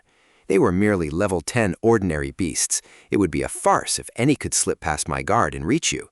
She savored the admiring gazes from Xiao Shi and Xiao Su. Back when she first entered university, she had looked up to senior students with that very same expression. Lin Shuyao turned her gaze to the dungeon information hologram in the hall and frowned. Wang Shang and Lu Hao's parties entered the mysterious ore mine. Haven't come out yet? Not yet, a woman replied beside her. It was Feng Yin. She had been forced to leave the party due to pressure from the Wang family, leaving Lu Hao and Xiao Dapeng to venture into the nightmare difficulty mysterious ore mine alone. She had remained in the hall ever since, consumed by guilt and anxiety. She could not rest easy until she saw Lu Hao and Xiao Dapeng emerge safely. This was a large-scale dungeon. A normal clear would take 6 to 8 hours. The Wang family entered the hard difficulty. They must have made thorough preparations. If they haven't exited, they're still advancing deeper, Lin Shuyao mused. But logically speaking, Xiao Dapeng and Lu Hao shouldn't be able to progress far inside the dungeon at all. A nearby professional let out a scoff. Advance? Don't make me laugh. Those two only went in to save face. They're probably hiding near the entrance, just waiting out the timer. Neither Lin Shuyao nor Feng Yin argued. From their perspective, there was no other possibility for Lu Hao and Xiao Dapeng besides wasting time at the dungeon entrance. Perhaps they had even fallen asleep by the entrance. Lin Shuyao shook her head. Forget them. There's no point wasting attention on people like that. Let's head into the level 12 dungeon next. Shortly afterward, the 5 of them turned and stepped through another teleportation-like gate. Inside the Xiao Manor, Shaoling stood before a workbench, carving formation runes onto a rough greatsword blank. Her hands formed incantation seals, streaks of faint light continuously sinking into the blade. Fine beads of sweat dotted her fair cheeks. As each rune formation burned into the metal, the greatsword emanated a cold, sharp glint, its cutting aura growing stronger. Then, crack, a dull sound echoed out. The sword shattered completely, fragments scattering across the table. Failed again, Shaoling snarled in frustration. These materials simply could not withstand the formation she was etching. The material purity needs to reach at least 90%. Frustration welled inside her. She stuffed the broken shards together with discarded ore scraps into a sack, walked out of her room, and tossed the sack onto the waste pile in the backyard. She planned to meet her friends for drinks to lift her mood. Before she had walked far, a faint red glint caught the corner of her eye. Shaoling froze abruptly and turned toward the pile of discarded ore. Her eyes widened as she fixed her stare on one spot. A thumb-sized dark red ore emitted a pure, gentle crimson glow, tucked against the side of the rubble heap. She rushed forward in 3 quick strides, picked up the ore, and examined it closely in her palm. The ore was no bigger than her thumb. Crystal clear and deep red all over, it was marked with vein-like patterns, without a single impurity. An ultra-high purity material. I would never have thrown away something this pure. How did it end up here? Her lips trembled, and she raised her voice sharply. Someone come here. Moments later, a butler hurried over. Miss, what is the matter? Pull the surveillance footage immediately. Check who has touched this waste ore pile in the past 10 days. The butler blinked. Miss, do you suspect someone stole ore from our estate? Shaoling shot him a sharp look. I told you to check the surveillance. Don't ask unnecessary questions. Right away, miss. 10 minutes later, the surveillance footage displayed Lu Hao's figure. He picked up a piece of ore. A faint light shimmered in his palm, and before long, the ore shrank down to thumb size. He tossed it aside casually. Then he turned to study a scroll alongside Xiao Dapeng as if nothing had happened. It was him, her brother's classmate. Shaoling's eyelid twitched violently. Call my brother right now. Tell him to find his classmate immediately. The butler fumbled to make several calls, then smiled helplessly. Miss, the young master went to the Professional Cultivators Association this morning. He's most likely already inside a dungeon and cannot be reached. Without another word, Shaoling headed for the gate. I'm going to the Professional Cultivators Association myself. The butler trotted after her. Miss, should we apprehend this person? Shall I arrange several combat professionals to accompany you? Shaoling paused. That's a good idea. Bring 2 guards. Bring him back no matter what. A brilliant light lit up her eyes, brighter than any excitement she had ever known. Downtown Sanjiang, inside a towering skyscraper, in a reception room, old Wu sat on a sofa. Across from him sat a young woman in her 20s. She wore a tailored black business suit that accentuated her slender waist and long legs. Her long hair was tied into a neat low bun, revealing a delicate, icy, beautiful face. Her eyebrows resembled distant mountains, her eyes clear as autumn waters. She had a straight nose and rich red lips. Though young, she exuded the poise and self-assurance of someone long accustomed to business negotiations. Every gesture spoke of elite refinement. This was Luo Ying, the head of Sun Luo Group's Sanjiang branch. She stared gravely at a vial of spirit liquid in her hand. Her hands trembled slightly, unable to stay steady. This was the spirit liquid Lu Hao had sold to Old Wu. Beside her stood 4 or 5 inspectors, all looking utterly stunned. Their tests had just confirmed the liquid held perfect purity. "Uncle Wu, I will buy every drop of the spirit liquid you brought." She dragged her gaze away from the vial and looked toward Old Wu. I respect that you refuse to reveal who refined it, but you must arrange a meeting between him and me. Old Wu smiled faintly. Luo Ying commanded immense resources on behalf of Sun Luo Group in Sanjiang. She was an extraordinary woman, yet she had lost her composure the moment he showed her the spirit liquid. "I already spoke to him. He agreed to meet you tonight." "Wonderful." Excitement surged across Luo Ying's face, staining her cheeks pink. A quarter of an hour later, everyone left the room. Luo Ying strode quickly in her high heels. "This matter is far too significant. I must report to headquarters right away. This industry may be on the verge of a complete reshuffle." 10 minutes later, in another room, an ordinary-looking inspector wheeled testing equipment back to the laboratory. He had been one of the technicians who examined the perfect-grade spirit liquid. He glanced around cautiously once he confirmed no one was nearby. Quickly, he pulled out his phone and dialed the number. "Head of the Wang family, I have an urgent and critical matter to report to you at once." Mysterious mind cave. Lu Hao and Xiao Dapong advanced cautiously into the great hall. The floor was paved with hard manganese iron slabs, smooth as mirrors and reflecting the dim glow of the crystal pillars. 6 thick square stone pillars lined each side of the hall, carved all over with twisted, eerie runes. At the far end of the hall rose a stone platform. Upon the platform sat a massive throne. Behind it, countless swords jutted upward, their points aimed straight at the ceiling. A heavy aura of battle and blood washed over the 2 men. Their expressions grew solemn. When they looked toward the base of the throne, their pupils shrank. Half hidden in shadow beside the throne stood a human-shaped figure. They had been immediately drawn to the throne upon entering, and only now noticed the shadowy form. It stood 3 meters tall, with a tall, perfectly proportioned frame like a meticulously carved statue. Full black plate armor covered its entire body. A tattered crimson cloak reached the ground, draped over its shoulders, lending it the aura of a veteran of endless battles. A 2-meter greatsword hung at its waist. Its face remained shrouded in shadow, its features impossible to discern. It looked like a knight tasked with guarding the throne. As if sensing the intruders, the figure slowly turned its head. The crisp creak of shifting armor echoed clearly through the empty hall. "All who dare trespass into this sacred hall shall die." A deep voice resounded directly inside Lu Hao and Xiao Dapeng's minds. "Damn, a boss that can speak!" Xiao Dapeng gasped in shock.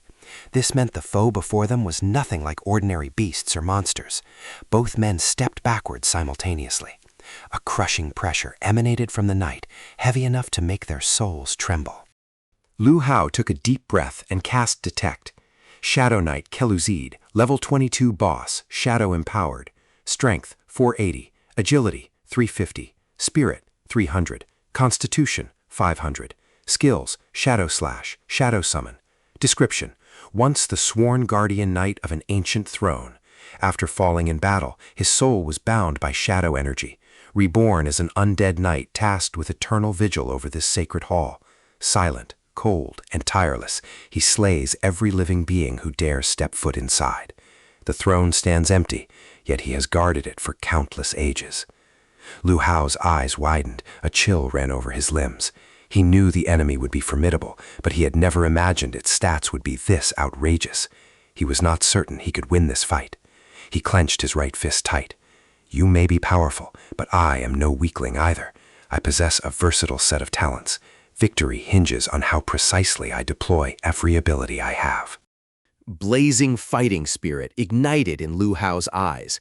This was the strongest monster he had faced ever since unlocking Endless Harvest. "Dapeng, get out of here now," he said grimly. "But Brother Hao, fighting him alone," Xiao Dapeng blurted anxiously. "Dapeng, you stand no chance against this creature. Your presence will only hinder me. Leaving is the greatest help you can offer." Hearing his words, Xiao Dapeng wanted to argue further, but he saw unprecedented gravity on Lu Hao's face. Even facing hundreds of miners, Lu Hao had remained calm. Now, every line of his posture spoke of mortal danger. He fell silent and slowly retreated. As he stepped out of the hall, he caught one final glimpse of the terrifying boss striding toward Lu Hao.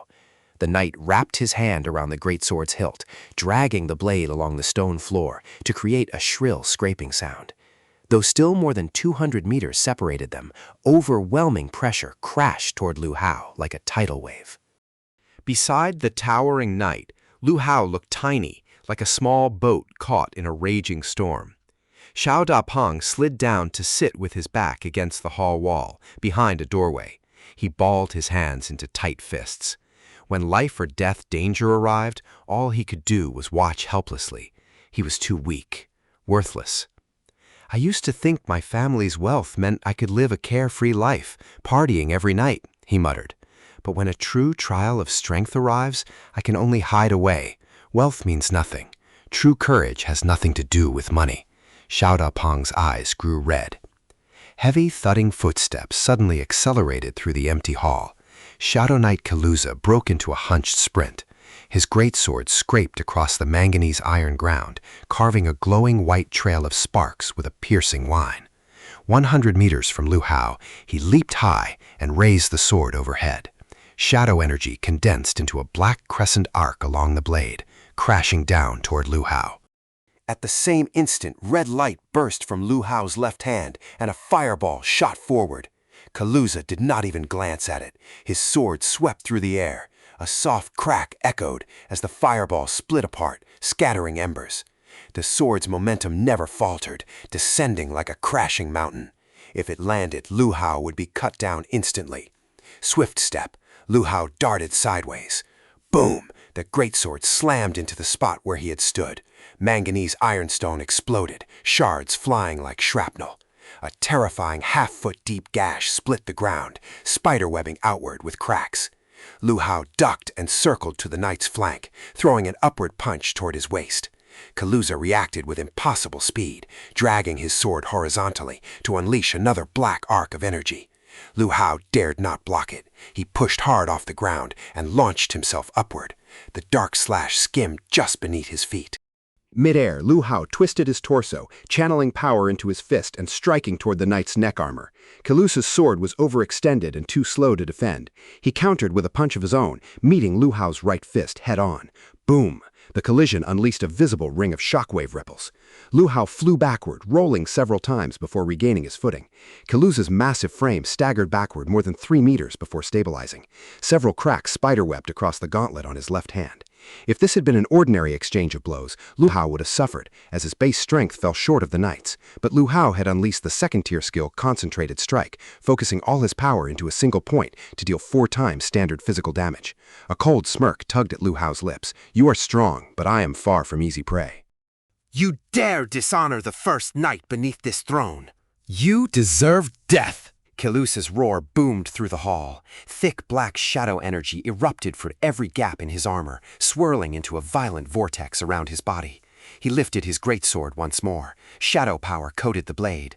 A slash tore through the air with a sonic boom. Shadow slash! A jet-black sword wave swept forward, shattering the manganese iron slabs in its path. Lu Hao retreated rapidly while firing 3 successive explosive fireballs from his left hand. The first was split apart by the sword wave. The second slammed into the knight's chestplate, leaving scorch marks. The third struck squarely against his face guard. Boom! Flames erupted. Keluzid's head snapped backward, yet only a single crack appeared on his faceplate. "A monster that won't go down." Lu Hao gritted his teeth. He suddenly quickened his pace, circling the stone pillars lining the edge of the hall. His left hand continuously summoned and launched explosive fireballs one after another like a meteor shower. Some fireballs were sliced apart by Keluzid's sword, yet many more landed on his shoulder armor, leg guards, and torso. Flames clashed violently against shadow energy inside the hall. Every detonation shook the purple crystal dome overhead, sending fragments raining down. This was Lu Hao's tactic. He used his smaller size and agility to kite the knight around the stone pillars, chipping away at his health with unceasing long-range fire attacks. In less than 3 minutes, the two sides had exchanged hundreds of blows. Keluzid grew increasingly enraged.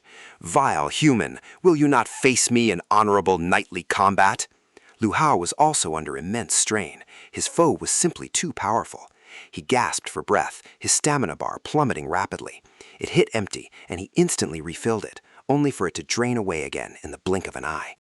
If not for his ability to endlessly spend resources to restore energy, continuously unleashing explosive fireballs to disrupt Keluzid's movements and attacks, he would have met his end long ago.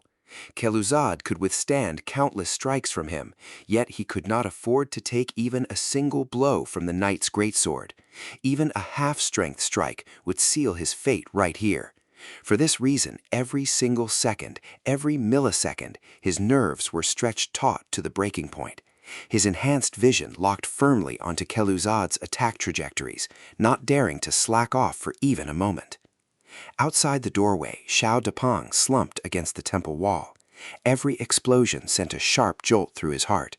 He could feel the ground shaking, the air burning, and even the wall he leaned against trembling. A frantic cry echoed silently in his mind. "Brother Hao, you have to survive." 3 minutes? 5 minutes? 10 minutes? Thunderous roars echoed non-stop within the great hall. 7 out of the 12 massive stone pillars had crumbled, covering the ground in rubble and thick smoke. Lu Hao panted heavily, as if molten coals burned inside his chest. His mental energy was drained completely, restored by spending resources, drained once more, and replenished again. Numbers representing his wealth vanished at a staggering rate. Yet he did not have a moment to spare to feel regret. Every nerve in his body was pulled tight, teetering on the brink of life and death with each passing second. Still, Keluzid's movements had visibly slowed. The arcs of his greatsword were no longer as fierce. Scorch marks piled up across his armor, and the black mist swirling around him faded noticeably. "I can wear you down." Right then, Keluzid suddenly halted. He drove his greatsword into the stone floor, the blade sinking 3 inches into the slabs. A low bell-like chant rumbled from his throat. "In the name of the throne, rise, my shadow guards!" Lu Hao's pupils shrank sharply, and he darted backward at full speed.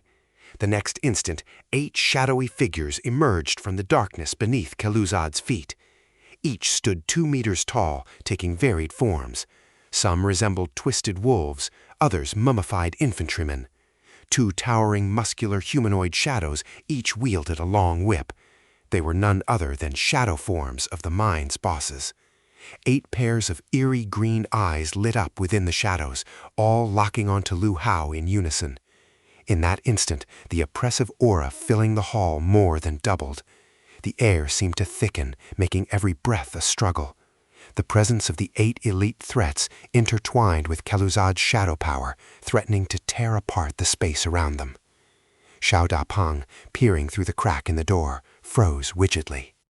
What on earth are these things? His whole body trembled. 8 more elite bosses? He clenched his fists tightly, his eyes bloodshot. Fighting the knight alone had already pushed Lu Hao to the limit. Now facing 8 additional foes ganging up on him, he dared not imagine what would happen next. Contrary to expectations, Lu Hao grew calmer. He stood before the 8 shadows and Keluzid, his figure small like a tiny boat amid raging storm waves. Yet his back remained straight, a blazing fire burning in his eyes. He could not afford to falter. The slightest hesitation meant death. He raised his left hand, gathering flames in his palm once more. Take out the smaller ones first, then the big one. The next second, 2 whipping shadows sliced through the air, followed by flashing blades and axes. All 8 shadow creatures charged forward at once. Lu Hao pushed off the ground, shooting sideways in a rapid burst. "I originally saved this trump card for Keluzid. Looks like it'll go to the 8 of you instead." Boom! A deafening detonation erupted from within the hall. Even Xiao Dapeng outside was thrown backward by the shockwave. Several more massive explosions followed in quick succession. Detonation. Xiao Dapeng recognized the sound. Back in the mine tunnels, Lu Hao had triggered more than 60 of these in one go. Detonation boasted greater destructive power than Lu Hao's explosive fireball, though it had its limitations. Charges had to be pre-placed at fixed locations, luring enemies into range before being remotely ignited. These were the traps Lu Hao had laid down earlier, his hidden trump card. He had planned to use them to finish off Keluzid at the final moment. Earlier in the fight, he could keep his distance from Keluzid, using the stone pillars to dodge strikes. But now, surrounded by 8 powerful enemies, there was nowhere to run, forcing him into a desperate confrontation. The odds were heavily stacked against him. If he failed to eliminate these 8 threats, he would be the one to perish. Therefore, once he lured the 8 elite shadow bosses into the blast zone, Lu Hao made the split-second decision to trigger the buried charges. Though he had pulled back as far as he could before ignition, he still stood within the edge of the explosion radius. Violent shock waves roiled through his body, making it feel as though his internal organs were shifting out of place. He spat out a mouthful of blood with a cough. Naturally, the 8 elite shadow bosses caught in the center of the blast fared far worse. Inside the hall, Lu Hao watched the 8 staggering shadow figures, a cold smirk tugging at his lips. This was his opening shock strike. Gritting his teeth against his injuries, he threw a punch. A fan-shaped wave of force surged outward like a raging tide. 5 of the shadow creatures, still dazed from the explosions, took the hit head-on. Their movement and attack speeds dropped by a third, moving as if trapped in slow motion. One was stricken with panic, freezing in place and halting its assault. Die! Lu Hao sprinted forward, instantly closing the distance to the immobilized shadow creature. A concentrated strike crashed home. Boom! The shadow creature was sent flying more than 20 meters. It crashed onto the ground, then dissolved into a cloud of black mist and vanished. One down. Lu Hao twisted his body and ticked off the ground, launching himself toward the second shadow. An explosive fireball formed in his left hand, and his fist and flame struck simultaneously. Second down. Another brutal battle dragged on for more than 10 minutes. When Lu Hao drove his fist through the chest of the final shadow creature, it dissolved into black mist and vanished completely. All 8 shadow figures were slain.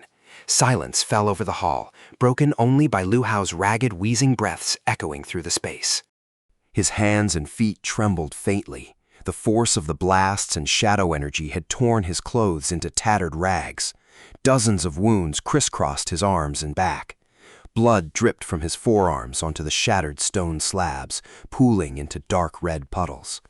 The dual drain on stamina and mental energy left his complexion ashen, his lips cracked and dry. Yet his eyes burned with unyielding fighting spirit. He kept his gaze locked firmly on Keluzid ahead. The Shadow Knight stood there, leaning on his greatsword. His armor was covered in scorch marks and cracks. The chain of explosions had dealt him heavy damage as well. Pieces of his shoulder plating and other armor segments had shattered. Lu Hao spoke in a hoarse voice, enunciating each word clearly. "It's your turn." The moment the last word left his mouth, the stone beneath his feet split apart. He shot forward like a falling meteor. Full sprint activated. He moved so fast only a blurred afterimage lingered in the air. Red light flared brightly in his left palm, and an explosive fireball streaked forth, trailing flame. The instant Keluzid swung his sword to shatter the fireball, Lu Hao closed in beside him.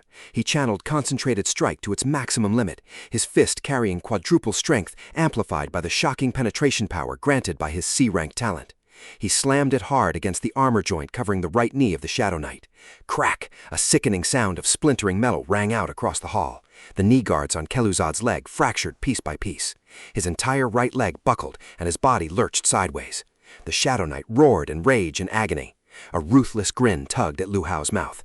"You are not invincible." Boom, boom, boom, boom. The two clashed once more in lightning-quick combat. Sweeping great sword strikes, bursting fireballs, crushing fist blows, shadow slashes. Every collision sent visible shockwaves rippling outward. The remaining stone pillars collapsed one after another under the impact, scattering stone fragments everywhere. The shadow slash was undeniably devastating. Even without taking a direct hit, the surging shadow power left Lu Hao in agony. He could feel shadow energy eroding his body relentlessly. He coughed up another mouthful of blood. He slid down from a broken pillar, dropping to his knees. He planted his palms on the ground and struggled to catch his breath. He lifted his head to see Keluzid raising his greatsword, shadow energy gathering along the blade. Could he retreat? No. Retreat meant death. Xiao Dapong would die too. Come on. I want to see how many fireballs you can endure. My energy is endless. My will is tougher than yours. Boom after boom. Explosive fireball had a 2-second cooldown. Lu Hao fired them continuously, as if carrying an endless missile launcher. Whenever his stamina bar emptied, he spent resources to refill it, only for it to drain once more. He burned through wealth at an astonishing pace, yet he did not so much as frown. They traded blows at range and up close, circling and striking, fighting hundreds more rounds of ferocious combat. A long time passed. Outside, Xiao Dapong listened to the constant explosions echoing out of the hall, but the sharp whistling of the greatsword grew less and less frequent. Finally, a thunderous crash rang out, and every sound fell silent. Xiao Dapong's whole body jolted. His heart skipping a beat, he scrambled shakily to his feet and charged madly toward the doorway. "Brother Hao, where are you? Don't die!" The second he rushed into the hall, he froze completely. The grand, solemn underground temple had turned into a genuine ruin. All 12 giant stone pillars had collapsed, shattered into countless sharp chunks covering the ground. The durable manganese iron flagstones were carved with dozens of terrifying deep gashes left by the great sword. This no longer resembled the temple at all. It looked like a battlefield where 2 ancient, ferocious beasts had fought to the death. Soon he spotted a familiar figure standing upright. His clothes were torn to shreds, covered in wounds from head to toe, a thoroughly wretched sight. Yet his expression was strangely calm.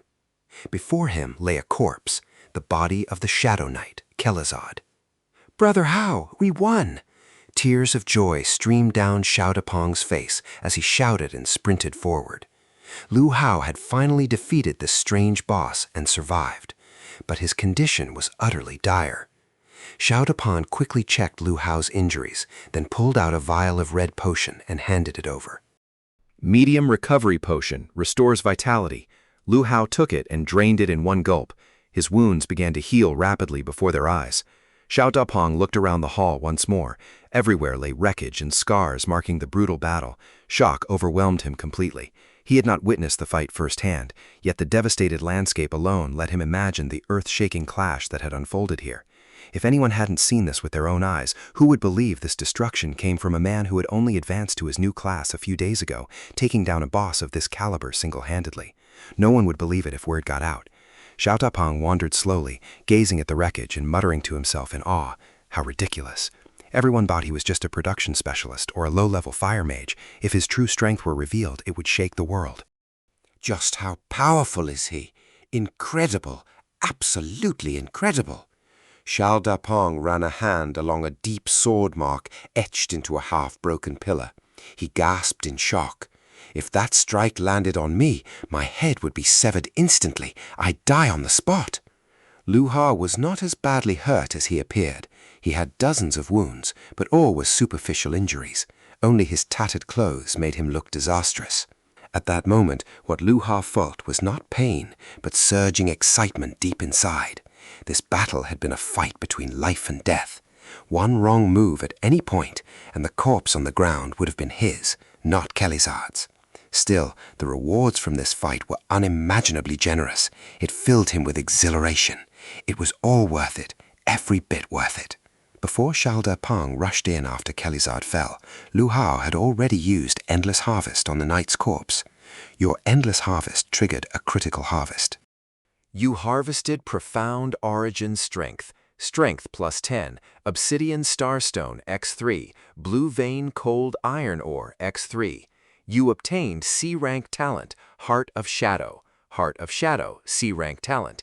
Gain Adept Command over Shadow Power. All Shadow Skill Damage plus 500%. You obtain Second Tier Skill, Shadow Slash. You obtain Third Tier Skill, Shadow Summon. Shadow Slash, Keluzid's Sword Technique. Gather Shadow Power on your blade. Attacks deal combined physical and shadow damage. Damage scales with strength and shadow attributes. Shadow Summon. After defeating an enemy, you may briefly summon their residual spirit. There is a chance to reforge them into your Shadow Guard. Shadow Guards retain most of their original combat prowess and gain an additional 50% of your attributes. Huh? Lu Hao could not help drawing in a sharp breath. A massive loot drop, an incredible haul. Plus 10 strength was an obvious boon. Every point of attribute steadily boosted his combat power. This was the most fundamental advantage and one of the divides separating low-rank and high-rank profession holders. He looked at the 6 pieces of ore he had gained. This was one of the resources he had come to this secret mine dungeon to seek. He had looked up information on materials for crafting equipment the previous day. Basic ores included iron, copper, and other metals for forging. Higher purity ores fetched higher prices. These were common resources similar to the ore he had collected before. Far more valuable, however, were special metal ores with unique properties like these. He stared at the ore in his palm. Obsidian starstone, irregular chunks, pitch black, dotted with faint silvery specks resembling starlight. It was a high-grade ore. While classified as iron-bearing ore, it possessed extraordinary toughness. Ground into powder, it could be made into starshine coating. When applied to heavy armor or shields, it greatly improves impact resistance and elemental defense. It can also be forged into high-hardness heavy weaponry. It rarely appeared on the market. The second type, blue-veined cold iron ore, was dark blue-gray with icy crack patterns on the surface, cool to the touch, another variant of iron ore. It carried innate frost properties, suitable for crafting light armor, long swords, daggers, and other agility-focused weapons, adding minor frost damage to strikes. Also a rare high-gray ore. These 6 pieces alone could easily sell for over 600,000 currency. If refined to high purity through his endless harvest, their value would climb even higher. The hours of brutal combat, especially the clash inside the hall, had burned through 600,000 of his original 800,000 currency. Lu Hao let out a bitter smile. Still, wealth exists to be spent. Besides, what he gained far outweighed the 600,000 cost. The C-rank talent, Heart of Shadow. This was the highest grade talent he had ever obtained from a single endless harvest. Fortune truly favors those who dare to take great risks. The more terrifying and powerful a monster, the stronger its origin, and the higher quality harvests available after defeating it. Ordinary beasts in novice secret realms only yielded F-rank gains at most. I need to seek out more high-risk areas in the future. Unexplored territory would be ideal. With this shadow talent unlocked, I have opened a new path to grow stronger. His gaze drifted to the description of Shadow Slash. I even harvested Keluzid's exclusive sword art, a second-tier skill blending shadow and physical damage, truly formidable. He recalled their earlier fight. Every swing of the knight's sword brought agony even on near misses. He dared not suffer a direct blow. Lu Hao mimicked sword swings with his empty hand, trying to activate the technique. Nothing happened. It seems Shadow Slash required a bladed weapon to use. He had now reached level 18. Level advancement would surely slow from here on. It was time to start considering proper equipment. Every profession holder has 6 equipment slots: weapon, helmet, chest armor, leg guards, boots, accessories. Filling them would comprehensively boost combat ability. Ordinary gear will do me little good, yet high-grade equipment costs a fortune. Lu Hao shook his head with a wry smile. I'll take things one step at a time. I can keep fighting without proper armor for a while longer if I have to. He then turned his attention to his newly acquired skill. Third-tier skill, Shadow Summon. His heartbeat quickened. This was his very first third-tier skill. It allowed him to summon the residual spirit of defeated foes with a chance to turn them into shadow guards. These shadow guards retain nearly all their original strength and receive a 50% attribute bonus derived from himself. In other words, as my attributes rise, my shadow guards will grow stronger alongside me. Excitement surged through Lu Hao. Shadow Summon was a treasure-tier skill. He remembered what he had read in textbooks at school. Dungeons and secret realms appearing across the human world were fragments torn from other planar civilizations. Named bosses, unlike ordinary monsters that could respawn, were unique existences. Some even left echoes in their original worlds, allowing for tracking. So what exactly did this underground hall belong to in its original plane? Who once sat upon the high throne, and what role did Keluzid play? For a moment, all kinds of guesses flashed through Lu Hao's mind, yet none of them led to an answer. Forget it. How can a tiny fragment reveal the whole picture of a world? He shook his head, casting those thoughts aside. He refocused his gaze on Keluzid's corpse. If he could summon the fallen warrior to become his shadow guard, he would gain an unparalleled fighting general. Lu Hao's eyes widened slightly. He stepped forward to the corpse and uttered 4 words softly, "Shadow Summon." In an instant, his mental power surged forth, intertwined with shadow energy, rushing toward the massive body like an inky tide. The strain brought him a faint sense of dizziness. Still, he did not cut off the summoning. Instead, he channeled even more mental power into the corpse. The huge body jolted violently. Thick black mist seeped out through cracks in the armor, and eerie green flames ignited deep within its empty eye sockets. A ferocious aura burst out from the frame. At this moment, Lu Hao felt a towering resistance. Keluzid's remnant soul was like a ferocious beast imprisoned for 1,000 years, letting out a silent roar. It struggled desperately, striving to break free from his bindings. "Rise! You guard an empty throne. Through endless years, what do you think you are protecting?" "You are merely waiting for someone who can lead you out." Lu Hao's voice was quiet, yet it hammered deep into the remnant soul. Keluzid's struggles came to an abrupt halt. The wild green flames in his eyes gradually dimmed, growing calm. Eventually they settled into 2 points of frigid, silent light. Creaking sounds echoed as Keluzid's towering figure slowly pushed itself up from the ground. Nearly 3 meters tall, he stood before Lu Hao like a looming mountain. His right hand gripped a greatsword tight, and his tattered cloak fluttered without wind. Then he dropped to one knee in front of Lu Hao, bowed his head, and said in a deep voice, "Master." Right then, Lu Hao sensed a faint, indistinct thread appearing within his spiritual sea, linking him to this shadow guard. "I hold absolute dominion over my shadow guards. I can reduce any of them to nothing at any time." Ha! There's also a system prompt. Each level up raises the maximum number of shadow guards I can summon. That means I can command 18 shadow guards in total right now. Lu Hao's chest heaved as a faint smile tugged at his lips. It worked. Shadow Knight Keluzid had become his first shadow guard. Shadow summon successful. Shadow Knight Keluzid has joined your retinue, retains 95% of former abilities, and receives a 50% attribute bonus derived from his master. With a thought from Lu Hao, Keluzid's information surfaced in his mind. Name, Keluzid, level 22, strength 4588, agility 355, spirit 347, constitution 524, skills shadow summon. Lu Hao narrowed his eyes. Although Keluzid only retained 95% of his original power, the 50% attribute bonus from Lu Hao boasted his 4 core stats even higher than they had been in life. As Lu Hao grew stronger, Keluzid's strength would keep rising alongside him. This summoning unit possessed growth potential, a remarkable asset. From this moment on, I have another warrior whose strength rivals my own.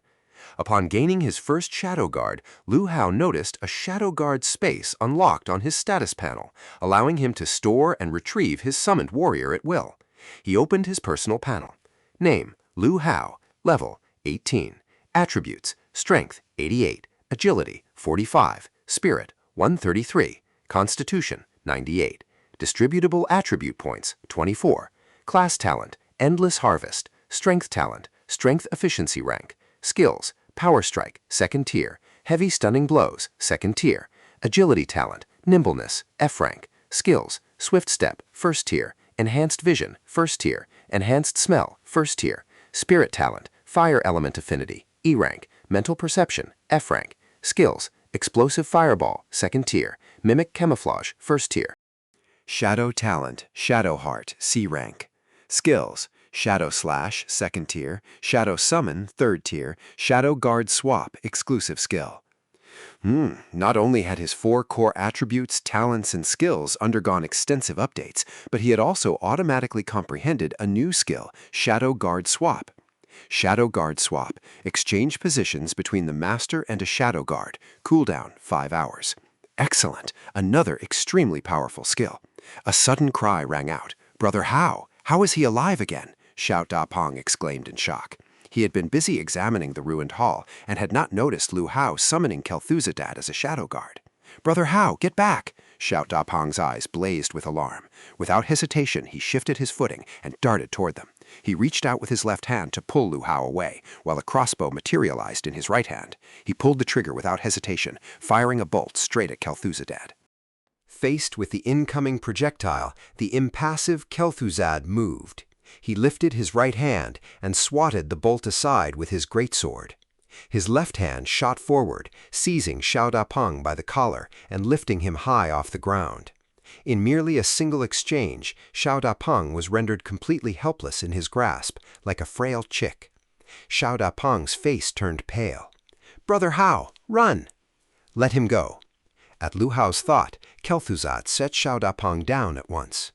At this, Xiao Dapeng's legs wobbled, and he nearly collapsed to the floor. "There's no need to panic. He's a shadow guard I summoned." "Your shadow guard?" Xiao Dapeng stared in utter astonishment. A red sports car shot forward like lightning, executing a sharp, elegant drift at the entrance of the association, before sliding neatly into a parking spot. Shaoling strode quickly into the hall, accompanied by 2 family combat professionals and her steward. She wore a black crop top, and smoky eye makeup accentuated her cold, striking features. Tight trousers clung to her long legs, giving her an aloof yet bold bearing. Many male combat professionals in the hall turned to look at her. As a gifted artifact crafter, Shaoling had a certain reputation in Sanjiang, and numerous combat professionals inside recognized her. A middle-aged man in ordinary clothing hurried over and greeted her respectfully. "Master Xiao, what brings you to the Professional Cultivators Association today?" Shaoling kept walking forward, not sparing him so much as a glance. An awkward look crossed the man's face, yet he dared not show the slightest resentment. "Why does Uncle Li call a teenage girl master?" A young combat professional new to the circle whispered in surprise. The person beside him looked at him as if he were ignorant. "You don't know Second Miss Xiao, Master Xiao?" She really is beautiful, comparable to the top beauties in our school. "Tch, is that all you can notice?" the other man scoffed. "The Xiao girl boasts extraordinary talent for artifact crafting, blessed with a natural gift. The Xiao family once ran a small artifact workshop. She began learning from master craftsmen from childhood. She could craft equipment at 6 years old. By 15, she could forge superior-grade gear. At 17, she created fine-grade artifacts, outshining many elderly veteran craftsmen. Word has it she awakened an S-rank talent, Divine Craftsman's Heart, a few days ago. This is the highest-tier talent in artifact crafting. No one can say what rank of equipment she will be able to forge in the future. If any of us obtain one of her works, our strength will surge greatly." "Wow, such a prodigy! It's truly humbling to compare ourselves to her." The young combat professional looked on with envy. Where are those 2 useless fellows? Shaoling stood at the entrance to the dungeon hall. The steward went to gather information before returning and lowering his voice. "Miss, word is they entered the Nightmare Difficulty Mysterious Ore Mine dungeon and have not emerged yet." "What did you say? The level 20 Mysterious Ore Mine and Nightmare Difficulty on top of that?" Shaoling blurted out in shock. "Are they throwing their lives away?" After a moment of silence, she asked, "Did they hire any powerful experts to accompany them?" The steward shook his head. They entered alone with no teammates. He then recounted the conflict between Lu Hao, Xiao Dapeng, and the Wang family that had unfolded in the association earlier. As she listened, the aloof, bold beauty's expression darkened. "The Wang family! Ha! How arrogant! If anything happens to my elder brother, I will not let them get away with it." The steward nodded subtly toward a woman in the distance. "Miss, that is Fang Yin." A cold smile tugged at Shaoling's lips as her gaze locked onto Fang Yin. Fang Yin sensed Shaoling's stare, and her expression shifted. She had met Shaoling once last year when she visited the Xiao family's workshop alongside senior practitioners, hoping to purchase high-grade equipment. Right now, she was already weighed down by guilt, convinced her actions had put Xiao Dapeng and Lu Hao in mortal danger. "Miss Xiao, I take responsibility for what happened to young Master Xiao." Fang Yin stepped forward and bowed her head. "Fang Yin, is it?" You took my brother's payment, yet abandoned the team. Do you think the Xiao family can be bullied freely? No, I didn't abandon the team. I was kicked out by that man named Lu Hao. I never imagined the two of them would enter nightmare difficulty mysterious ore mine. Fang Yin hurried to defend herself. Shaoling refused to accept her explanation and said coldly, "I'll remember you. The Xiao family will settle this score with you in due time." Fang Yin's face flushed crimson. She had already been terrified that Xiao Dapeng and Lu Hao might perish inside the dungeon, and now being openly reprimanded by Shaoling left her unable to utter a single word. "Miss, what shall we do now?" the steward asked. "Wait." Shaoling's face remained grim. "My brother may be reckless and muddle-headed, but he wouldn't seek his own death." She couldn't wrap her head around the situation, yet waiting was her only option. Time ticked by. A flash of teleportation light flickered. Someone had exited the dungeon. Shaoling, the steward, Fang Yin, and the others all turned their attention toward the glow. It was not Lu Hao and Xiao Dapeng who emerged, but 5 strikingly attractive young women, Lin Shuyao's party. They looked weary but wore smiles. Lin Xuan clapped her hands as she walked out, her tone relaxed. "We cleared the Thorn Grove in just over an hour. Normal difficulty is quite manageable. Cousin, you leveled up, didn't you? Your progress is faster than mine was back then." Lin Shuyao nodded, a faint smile on her lips. "Yes, I'm level 11 now. 2 hours per dungeon, gaining 1.5 levels each run. The efficiency far surpasses the novice secret realm." Zhao Ji looked delighted. "Fantastic! At this pace, we can clear at least 2 more dungeons today. We might even hit level 14. The priest, Xiao Shu, smiled in agreement. "With senior sister Lin leading us, dungeon runs are effortless. Monsters can't even break through our defenses." Lin Xuan also wore a gentle smile. Her damage output had played a vital role within the dungeon. Many students who had awakened their classes alongside them were present in the hall. When they spotted Goddess Lin's party, they swarmed over. "Goddess Lin, you're level 11 already. It's only been half a day. At this rate, you could gain 4 levels today. You might even reach level 20 before the Great Martial Examination. She truly lives up to her title as an S-rank lightning mage. She's the highest level in our year. She's a shoo-in for the Great Martial Examination." As they spoke, Lin Shuyao's party noticed Shaoling's group. "Isn't that Xiao Dapeng's younger sister, Shaoling?" Zhao Ji looked surprised. "She must be waiting for Xiao Dapeng," Xiao Shu said. "Lu Hao and Xiao Dapeng still haven't come out." Lin Shuyao's brows knitted together. "Not yet," a nearby classmate replied. Could it be they truly died inside? The thought sparked a surge of frustration within her. Why would he refuse to listen to others' warnings? Why was he so stubborn, reckless enough to risk his own life? Zhao Ji beside her said, "Shuyao, I know you care. You were once close to him, but you exist in separate worlds now.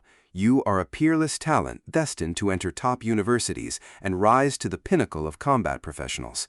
He fled and left you behind. You even vouched for him in the Novice Secret Realm Square. You have already done more than enough." The priest Xiao Shu spoke sorrowfully. He only just awakened dual classes to survive the Novice Secret Realm, only to lose his life here. What kind of dual class does he even have? Lin Xuan let out a light laugh. Admiration flickered across Lin Xuan's eyes as she continued. "There was a senior student at our university with dual classes. She possessed dual B-rank combat professions, the pinnacle for dual-class practitioners. The university poured all its resources into nurturing her, and she was exceptionally talented. She claimed first place in every interclass tournament. She also served as our student council leader. After graduation, major corporations and guilds competed to offer her generous contracts. Hearing the seniors' inspiring story filled the surrounding high school students with longing.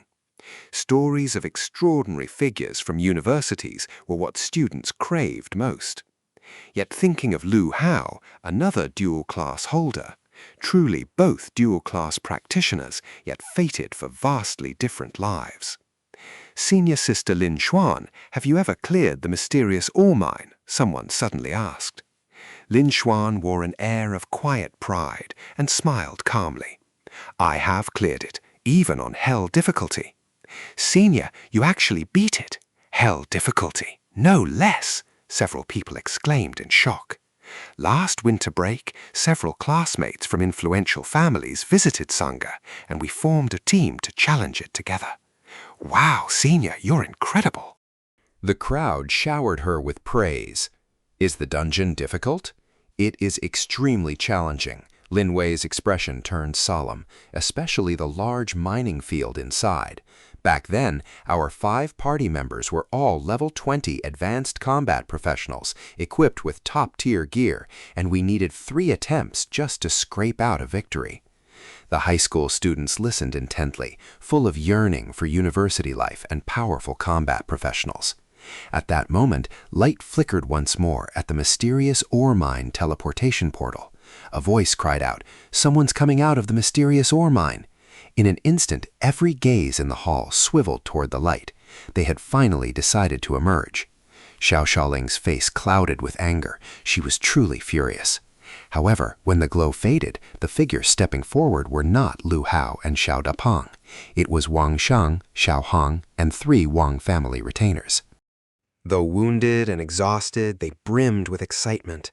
Wang Shang wore a broad, triumphant smile. Information updated on the public display screen right away. Wang Shang's party has successfully cleared the mysterious ore mine, hard difficulty. Time elapsed 4 hours and 37 minutes. They cleared it! They actually conquered hard difficulty in the mysterious ore mine? Someone cried out in shock. "Look, everyone! Wang Shang is level 13! Another shout followed. The hall erupted in commotion. He was only level 8 before entering the dungeon. He gained 5 levels. Hard difficulty dungeons grant massive monster experience. His leveling speed even outpaces Lin Shuyao. A quick comparison spread through the crowd.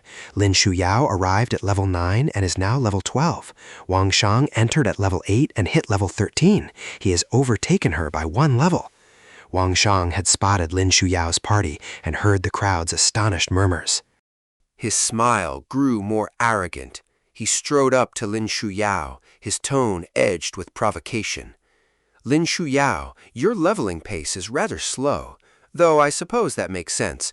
Girls tend to prioritize safety and avoid unnecessary risks."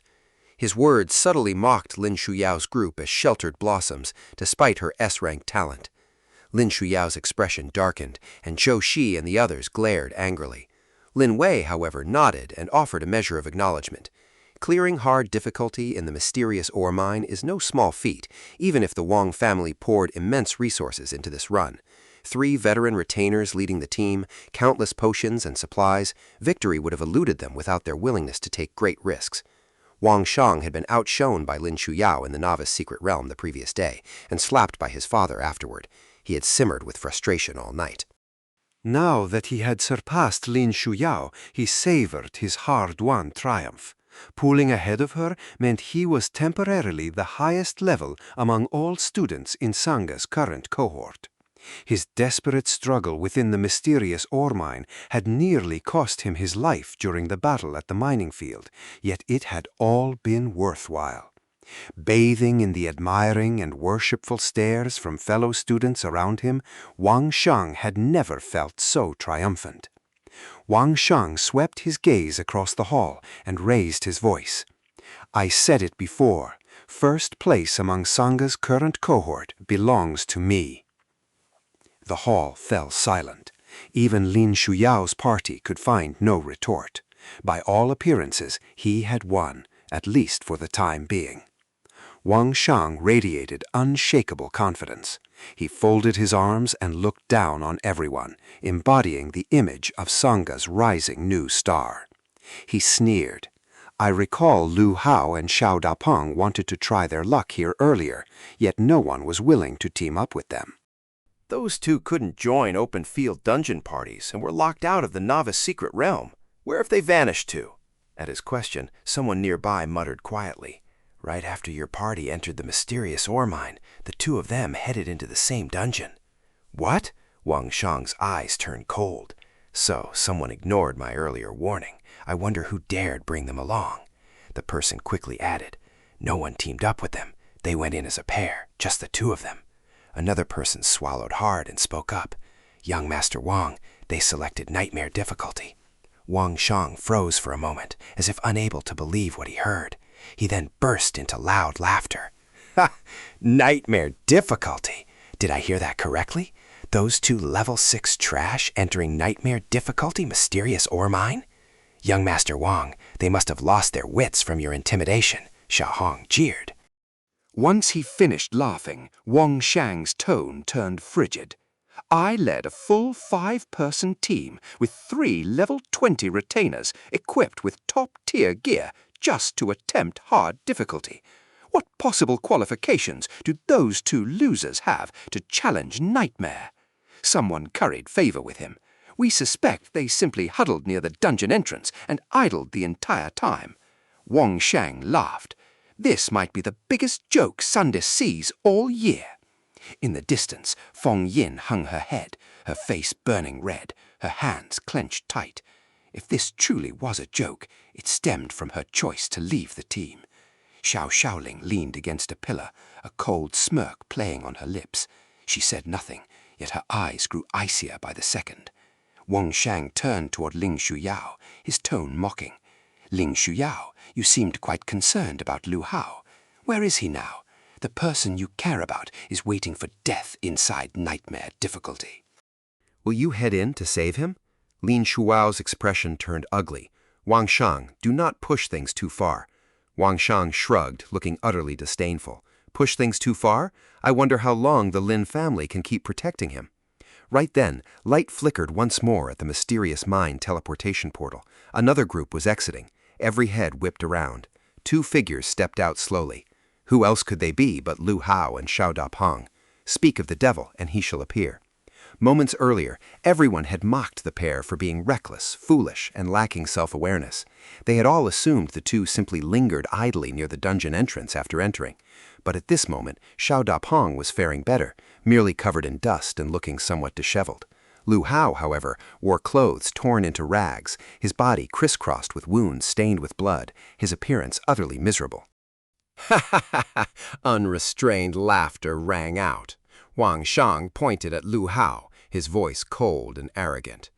I've heard rumors. You 2 saw me head into the secret mine cavern and grew envious, so you followed suit. So, tell me, did you manage to clear the instance too?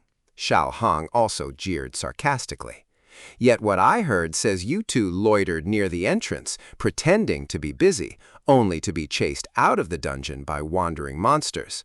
As soon as he finished speaking, many of the surrounding students burst into laughter. Young Master Wang cleared the instance, while these 2 barely escaped with their lives. When they saw Wang Shang enter the secret mine cavern, they recklessly charged in without knowing their limits. He returned victorious after clearing it, yet they wasted all their time lingering by the entrance. The professional cultivators waiting in the hall to watch the spectacle shook their heads. They wasted a precious scroll just to take a peek inside and nearly lost their lives for it. Why bother? They ought to know full well the gap between Wang Shang's team's strength and their own. These 2 youngsters, relying on their family's wealth, squander scrolls and act recklessly. The 3 retainers from the Wang family standing beside Wang Shang stared coldly at Lu Hao and Xiao Dapeng with indifferent gazes. They did not know Lu Hao, but since their employer held hostility toward him, they adopted the same frosty attitude. Shaoling, what are you doing here? Xiao Dapeng turned to Shaoling nearby. As soon as I exited the instance, I saw dozens of missed calls from you. What did you want? I wasn't trying to reach you. I'm looking for him. She pointed straight at Lu Hao. Him? Yes, I have matters to discuss with him. I'm taking him home now, Shaoling urged. I've been waiting for him here for nearly an hour. Xiao Dapeng stared at his sister in bewilderment. The look in her eyes was exactly like a hunter eyeing its prey. Could it be? He swallowed hard. Shaoling, cut this out. We still have instances to tackle. Stop pretending. Everyone's laughing at you for charging into that secret mine cavern, Shaoling scoffed. What's wrong with the secret mine cavern? We cleared it. Xiao Dapeng rolled his eyes at her. Their conversation carried to everyone's ears. The moment the words "cleared it" fell, silence swept over the crowd. Did I hear that right? He claims they cleared it, and nightmare difficulty at that. Xiao Hong clapped his hands in mocking amusement. Listen to this. Our 5-person party only managed to beat hard difficulty, yet these 2 newcomers say they conquered Nightmare, truly worthy of being this year's once-in-a-10,000 dual-class cultivator. Impressive indeed. One might mistake him for a true genius. A real talent. Those around them shook their heads and sneered. Lu Hao shot Xiao Hong a sideways glance and uttered 2 calm words. Idiot. What did you say? Dare you repeat that? Xiao Hong's eyes blazed with rage. Lu Hao shook his head. I never expected you to be so shameless. One insult wasn't enough, so you beg for another. You're undoubtedly an idiot.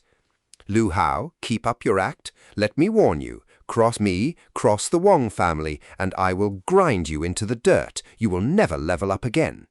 Wang Shang regarded him as if he were trash. I'll make sure you can't advance a single level. Lu Hao let out a cold laugh. Does my leveling depend on the Wang family?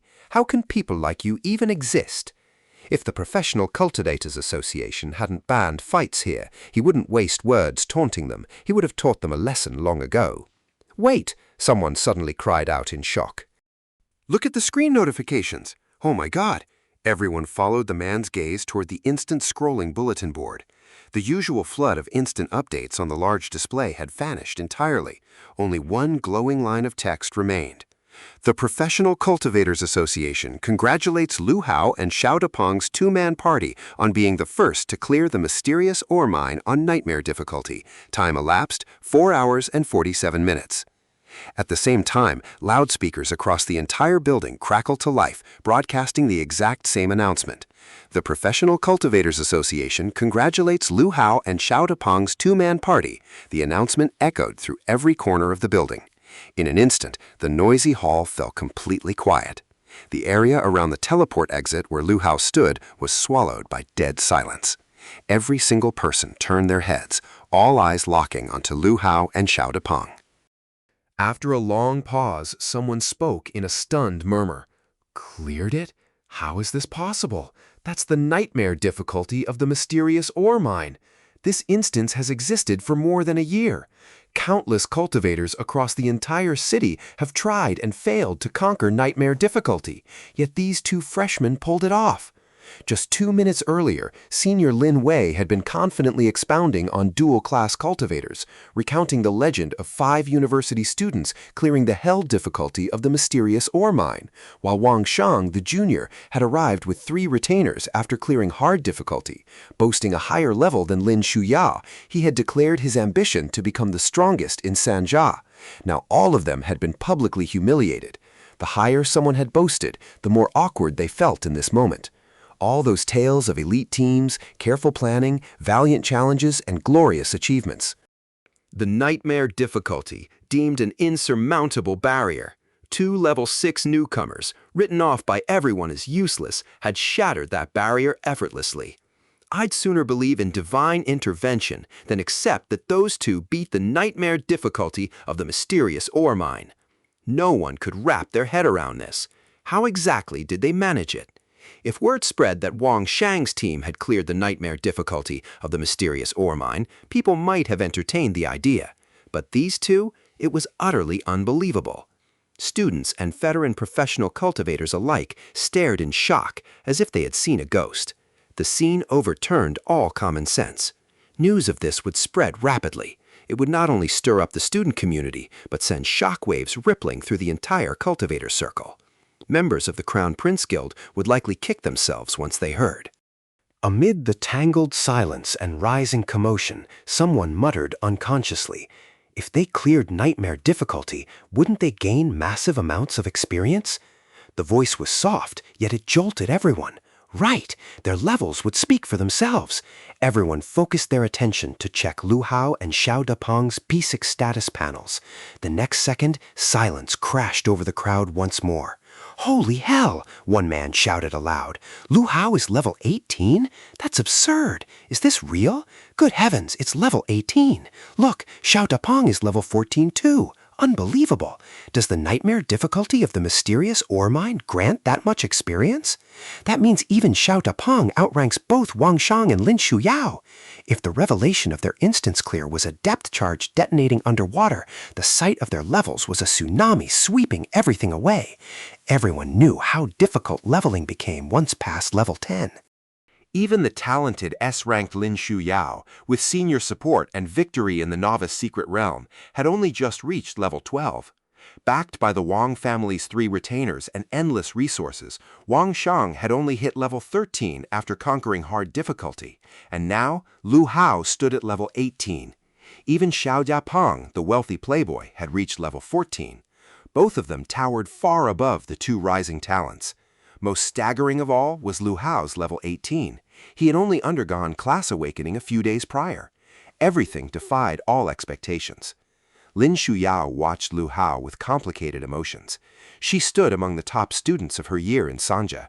She possessed an S-ranked talent, hailed as the strongest newcomer.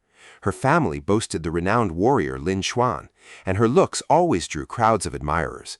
Pride ran deep in her bones, and she was fiercely competitive by nature. Once, Lu Hao had been a childhood friend from a prominent household. When he awakened only a life occupation class, she had felt sorrow seeing his dejected figure. During the secret realm, she had invited him to follow alongside her. When the whole plaza turned against him, she had stepped forward to defend him. She had hoped he would find success, wishing him a better life and less hardship. But she never imagined her friend would suddenly surge so far ahead, first clearing the nightmare mysterious ore mine, then rocketing straight to level 18. Having completed 2 smaller instances herself, she understood fully what conquering nightmare difficulty entailed, and what reaching level 18 meant at this stage. Was this truly the same person who had awakened only days ago? What exactly had happened to him? All of a sudden, she felt she could no longer see through him. Beside her, her cousin Lin Ni wore an extremely awkward expression. Logically, this incident had nothing to do with her, yet moments before, as a senior, she had openly judged Lu Hao and Xiao Dapeng, remarking that awareness mattered more than strength. She had casually, yet proudly, spoken of her own achievements, clearing top-tier instances alongside upperclassmen.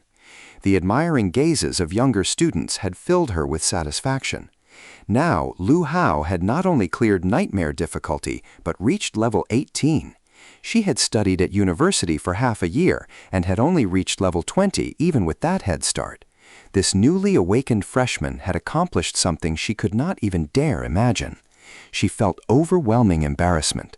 Her dignified senior image had crumbled completely. Shaoling, the party's healer, had a straightforward, gentle personality.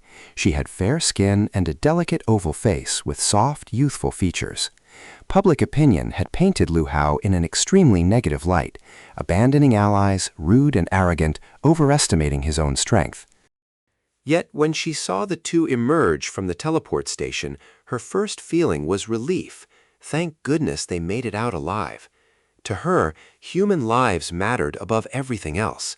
Unlike others who felt envy or resentment upon hearing they cleared nightmare difficulty and reached level 18, she smiled softly. I never knew Lin Shuyao's friend was this powerful. Lu Hao and Xiao Dapeng are truly amazing. She admired them without a trace of jealousy. Meanwhile, Zhao Ji, the assassin, felt a bitter unease settle over her. She had always been the most skeptical of Lu Hao. Ever since learning he held only a life occupation class, she had never believed he would amount to much. Only minutes earlier she had urged Lin Shuyao to distance herself from someone of such limited prospects. Though it had seemed reasonable at the time, a thought suddenly occurred to her and she pouted. They must have relied on countless expensive consumables from Xiao Dapeng's family, burning huge sums of money to brute force the instance. Her eyes lit up as she grew convinced she had found the only logical explanation. Yes, that has to be it. If you hurl endless attack scrolls non-stop, anyone can clear it, even an ordinary person. The only reason no one else does it is that nobody would waste millions just to beat one instance.